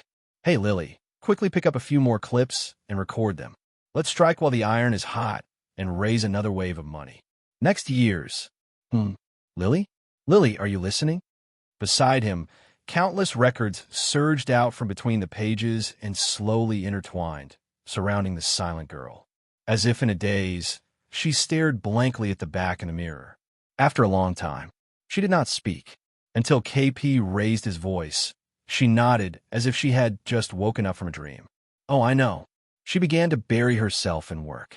But occasionally, she could not help but raise her eyes and look at the phone beside her. When she saw the dim screen, she looked away in disappointment. You haven't replied yet? KP sighed. If you're concerned, why don't you just call them directly? I won't. Lily raised her head and glared at him. Anger. The corner of KP's eyes twitched. He felt as if he had struck a lightning bolt on Huaisher's behalf. He suddenly felt even sadder. Young lady, if you had such a temper when facing that guy, anything good would have happened long ago. He shook his head and whispered, Are you angry? No. Lily answered in a muffled voice without raising her head. KP pinched his chin and looked at him carefully. Are you angry? No. Lily raised her voice. Live, no. The girl who was immersed in her work raised her head and looked at him expressionlessly. Her cold gaze made KP feel a chill. Why are you throwing a tantrum at me, young lady? KP shook his head, and sighed. Scumbags are really harmful. It's better to run a team. No matter what kind of unruly person you are, the host's sanctions will never abandon you. No one responded.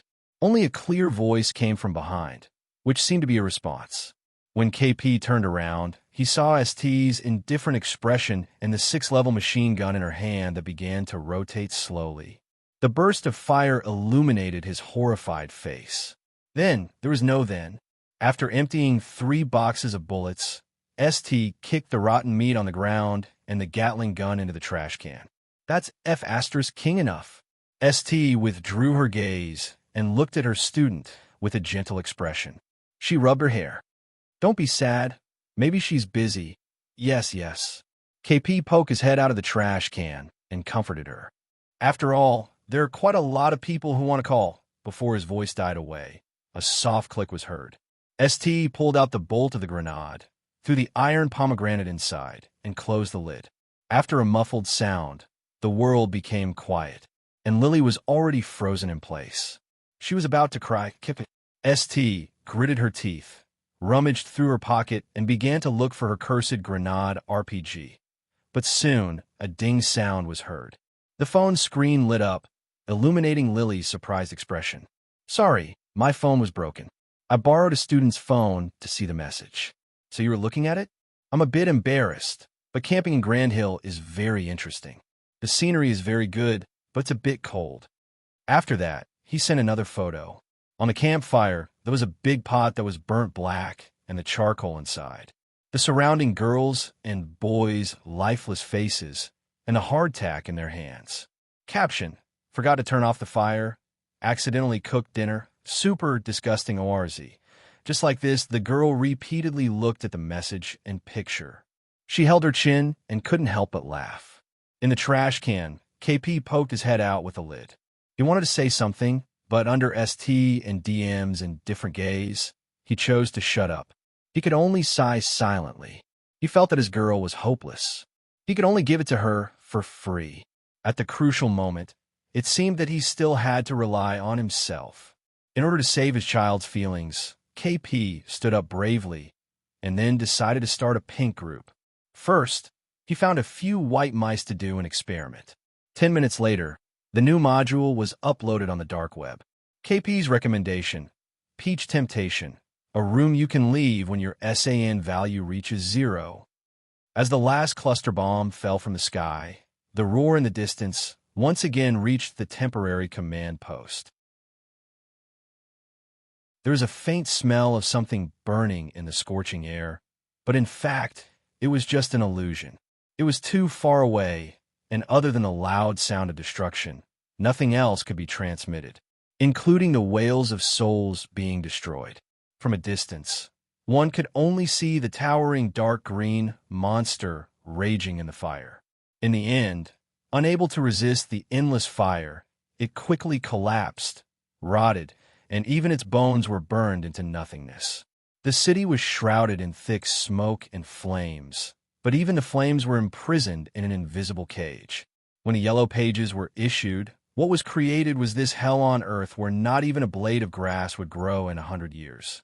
Half an hour later, the border forever disappeared from the list of the entire territory, along with hundreds of ascendants infected by the solidification and 120,000 believers, and a crown wearer who had yet to be born. The operation in the Directorate of Governance was complete, and the Continuation Academy entered. The former Dark Legion has suffered 16 casualties, with a total of 1,400 innocents killed. The execution of the Yellow Pages against the Order of the Ashes has been completed. 10 minutes later, AI Ching concluded the final briefing and statement with the usual report, closing the document in her hand and silently waiting for a response. In the silence, everyone nodded without a word. At the head of the table, Jaeger lowered his head and stamped his seal on the report, carrying out the final filing. None of them offered any congratulations or words of praise, with the participants hurrying back to their posts after a simple greeting. Everyone's face was pale, as if they had died from overwork. Only Jaeger deliberately slowed down after handing the report to his assistant, looking towards the pantry outside the door. It seems that my eyes were right. You really are suited to work in the elevated floors. Your superior, Madam X, has expressed her admiration for you many times. He said, "It seems that in a few years I should call you Mess." Homophonic jokes aren't funny at all. In Dongxia, comedians would have their wages deducted if they told such jokes. AI Ching asked without looking back. Coffee? Tea? Jaeger shook his head and sighed. Forget it. The doctor told me to stay away from caffeine. My brain has a problem. Didn't the Continuation Academy provide you with a solution? It's just a minor surgery. Forget it. Let needles stick in my brain? Jaeger shook his head. I don't like it there. Sometimes just thinking about it gives me nightmares. What is it? AI Ching asked bluntly. A guy like you who only thinks about work wouldn't waste time chatting with me, would you? Or are you here to talk about makeup tips to hide your dark circles? Is it that obvious? Taken aback, Jaeger picked up his glass to look at his reflection and only breathed a sigh of relief when he found nothing. Don't say such terrible things to an old person. My heart can't take it. This old man, who had already grasped the greatest power in the world to some extent, sighed. I originally thought of a perfect topic to use to get to the point.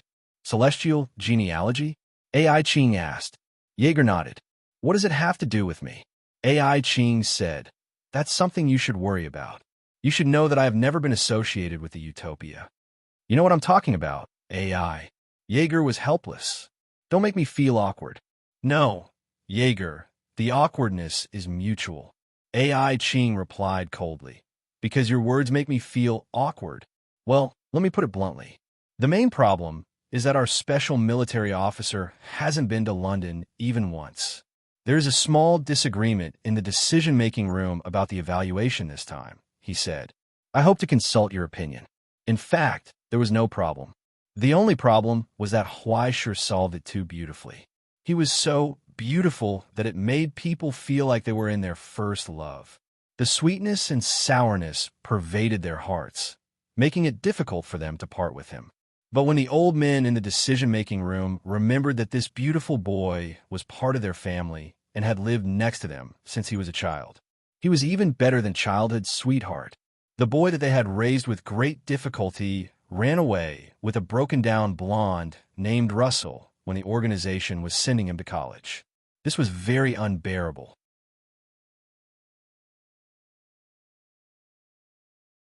Chapter 973. In this regard, The decision-making room was divided into several factions of opinions. Some people said that the transfer of personnel still had to be based on Huaishi's own wishes. A forcibly picked melon would not be sweet. Some people felt that feelings were formed by getting along with each other, so they could go through the formalities first and take their time. Some people felt that it was already too late. After all, he and Russell were in love, and they might even have a child soon. How could they break up a warm family of celestial genealogy?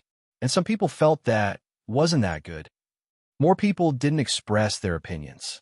But it was undeniable that after so many years, the Command Bureau once again felt the pain of losing talent from Huaishi. They recalled the shadow of the utopia and the helplessness of being a younger brother. Why didn't I think straight and throw him into that corner of the ivory tower to further his studies? Wouldn't it be less troublesome if he changed places? At the end of the day, it was because that bastard Russell was too ruthless. He even tried to poach people from the Command Bureau. It was really inhumane. And just when they were at their wits' end, everyone's eyes fell on the person who introduced Huaishi to the Astronomy Society, AI Lameng. They hoped that she could think of a way. She could drive Fat Tiger away and win back Huai Jingxiang's favor. AI Qing sipped her coffee expressionlessly and answered in a businesslike manner. The military officer system is directly under the decision-making room and has nothing to do with the overhead floor. I don't think I have anything to say about this matter. Jaeger was stunned and immediately became confused.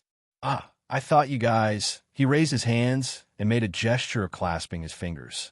Then, under AI Qing's increasingly cold gaze, he didn't say the second half of the sentence. He could only pick up his cup of water. He felt the complexity of the feelings between young people nowadays. Where he wants to go is his own business. I don't think there's anything to consider about this matter. Just ask him directly. AI Qing coldly put down her coffee cup. But with all due respect, before that, please buy the highest level of personal insurance from the Continuation Institute. Not everyone is as lucky as Renee. As she spoke, she picked up the cylindrical pen that was clipped to the folder, clicked it twice, and put it in her pocket.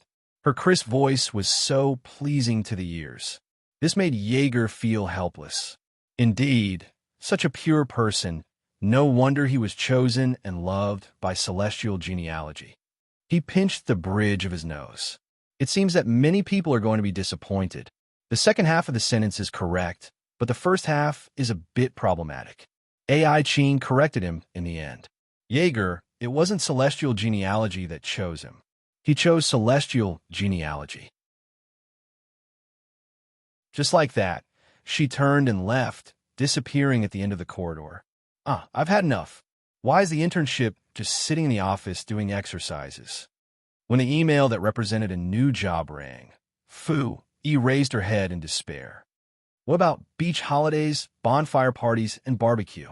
Those are all words used to deceive newcomers. The sea and beach of the Continuation Institute are all test areas for the creator. You don't want to wear a swimsuit and sing in the sun and suddenly be caught by a sea monster, do you? Next to her was her temporary partner and roommate, Gemma, a blonde girl from the Ivy League of America. It was said that the noble blood of the gods flowed in her body, but even she didn't care much about it. The blood was so thin that even if she worked hard to get a cerebral hemorrhage, it could only make her hair glow at night. At this moment, she didn't look like the rumored noble lady at all. She squatted on the office chair, turned around, and urged Fu, hurry up and give me the analysis report of the Australian region's perceptual stratum. I need to use it here. The men in front are waiting for the data. I'm doing it. Fu sighed and clicked the right mouse button to create a new document.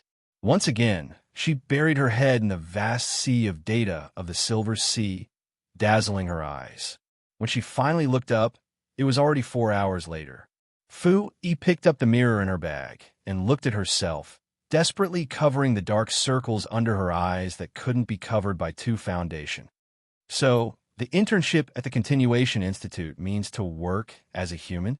She slumped weakly on the chair. Forget about the holiday beach.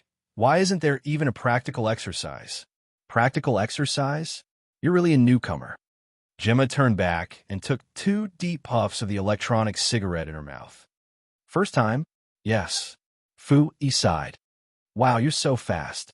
I thought you were my predecessor. I really didn't expect it. Gemma scratched her head. It's already a lottery to be assigned to the analysis team of the central control room to process documents on your first internship. Who knows how many people are lining up to apply? You're not even qualified to serve tea and water. I came for the sake of being able to observe the silver sea up close. Fu Yi sprawled on the chair, feeling hopeless. Then you're going to have a hard time, Gemma said sympathetically. According to the rules, newcomers like us still have 2 years of internship, 1 year of observation and training, and 5 years of assistant work after graduation. The fastest record is 6 years, and then you can welcome 30 years of hellish overtime without holidays. Gemma added a stab to Fu Yi's hopes. It's said that after the age of 60, you can temporarily lift the confidentiality level and move freely in the priority area. If you ask me, why don't you transfer to an analyst with me while you're still young? At least you'll have normal holidays and shifts. Stop talking, I want to go home. Fu Yi's voice was weak. Why do I have to be a social animal in the Continuation Institute? My dad is counting on me to retire. Don't worry, at least the Continuation Institute's nursing home in Shambhala is well equipped, and employees' families can get discounts. Gemma looked at her sympathetically, as if thinking of something, and glanced left and right. It was the night shift, so there was no one in the office. She came in and looked around sneakily. Then, she took something out of her pocket and said in a low voice, "Let me show you something good. This is something hard to get. My uncle who works in the bureau gave it to me. It's definitely food for thought during the long hours of overtime." Looking at her strange and mysterious face, it would not be surprising if she took out a pack of white powder in the next moment. But then, she found that she took out a phone. She clicked on the video. Then, a familiar face appeared. The handsome face was stained with blood, and he looked up expressionlessly, as if he could see a mirror in the distant sky. Fu Yi sucked in a breath of cold air and almost jumped out of her chair in fright. What is this? What else could it be? Don't tell me you don't know this. Gemma looked at her in disbelief, as if she was looking at a country bumpkin. The latest confidential video of Paradise Prince in 8K HD. I used the dormitory's Wi-Fi for several hours before I downloaded it. Tomorrow's news can sell you $60,000 per minute. Is this very popular? Of course, I even sent him rockets back then. Gemma was instantly enraptured. Look this side profile, I'm already healed. My mother's heart melted. Wait, no matter how you look at it, this is a crime scene, right? And you're only 1 year older than him, okay? The corners of Fu Yi's eyes twitched, and she found it hard to understand. But it looks like you've gained weight. You've been eating well recently. Gemma's eyes flashed, and she leaned forward, her expression saying, Fu, are you also a member? No, I'll skip it. His accessories are too expensive. I can't afford them. Fu Yi sweated. It just happened to have the same name as my dog, so I followed it. Right, why sure? The latter half of the sentence was said to the stupid dog that stuck its head out from under the table. The stupid dog grinned and drooled. Speaking of which, Gemma seemed to have thought of something and curiously looked at her roommate in front of her. Do you know each other? No. Huaisher is a very common name in Dongxia. If you shout it on the street, 7 or 8 people will turn around and look at you. Fu Yi coughed and began to talk calmly. Just like your John and Peter, it means to bless children to grow up safely and have many grandchildren. But people with this name are usually scumbags. Gemma, you must be careful. Is that so? Gemma was shocked for an entire year. Of course. Fu Yi struggled to maintain her composure and quickly changed the topic. But what is he doing? The war between celestial genealogy and Golden Dawn, the battle between 2 generations of great gods. Isn't it awesome? Gemma raised her phone to show off, but soon she became distressed. There must be a new card. What if my wallet is not enough? If only I can get a signed version, I can definitely use it for a long time. Appreciate it for a long time. This appreciation of yours, is it even proper? The corner of Fu Yi's mouth twitched. She was speechless. She felt that it was better to follow her instincts and not talk about this topic that could easily burn down her friend's house if she accidentally leaked something. But she could not help but look at the screen in Gemma's hand. After a long time, she shook her head helplessly. But it's quite cool to look at it like this occasionally. She sighed softly and looked away. She thought for a while, then thought for a while, then thought for a while again. Just like this, after hesitating for a long time, she picked up her phone, opened her contact list, and typed a message. Good fight. The message was sent. She leaned back in her chair and yawned. She took the time to rest before the next batch of emails came. The long road of being a class monitor had just begun. But when he received a reply ding, the corner of her mouth could not help but curl up slightly. India, Lanka City. The border formed after the fall of the 10-headed demon king was like a city suspended on a cliff.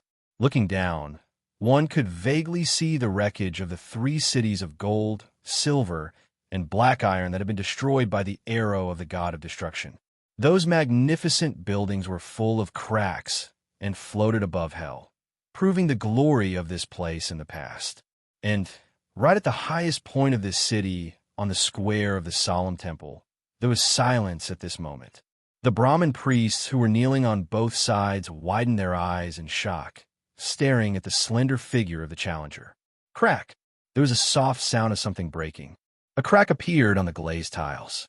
But to the people present, it was no different from a thunderbolt. For the past 50 years, someone had broken the thin tiles in the hands of the axe-wielding Rama again. There was actually someone in this world who could shake the majesty of the god of all martial arts. Even the silhouette sitting on the high platform raised his eyebrows in astonishment, and Luo Xian took a step back.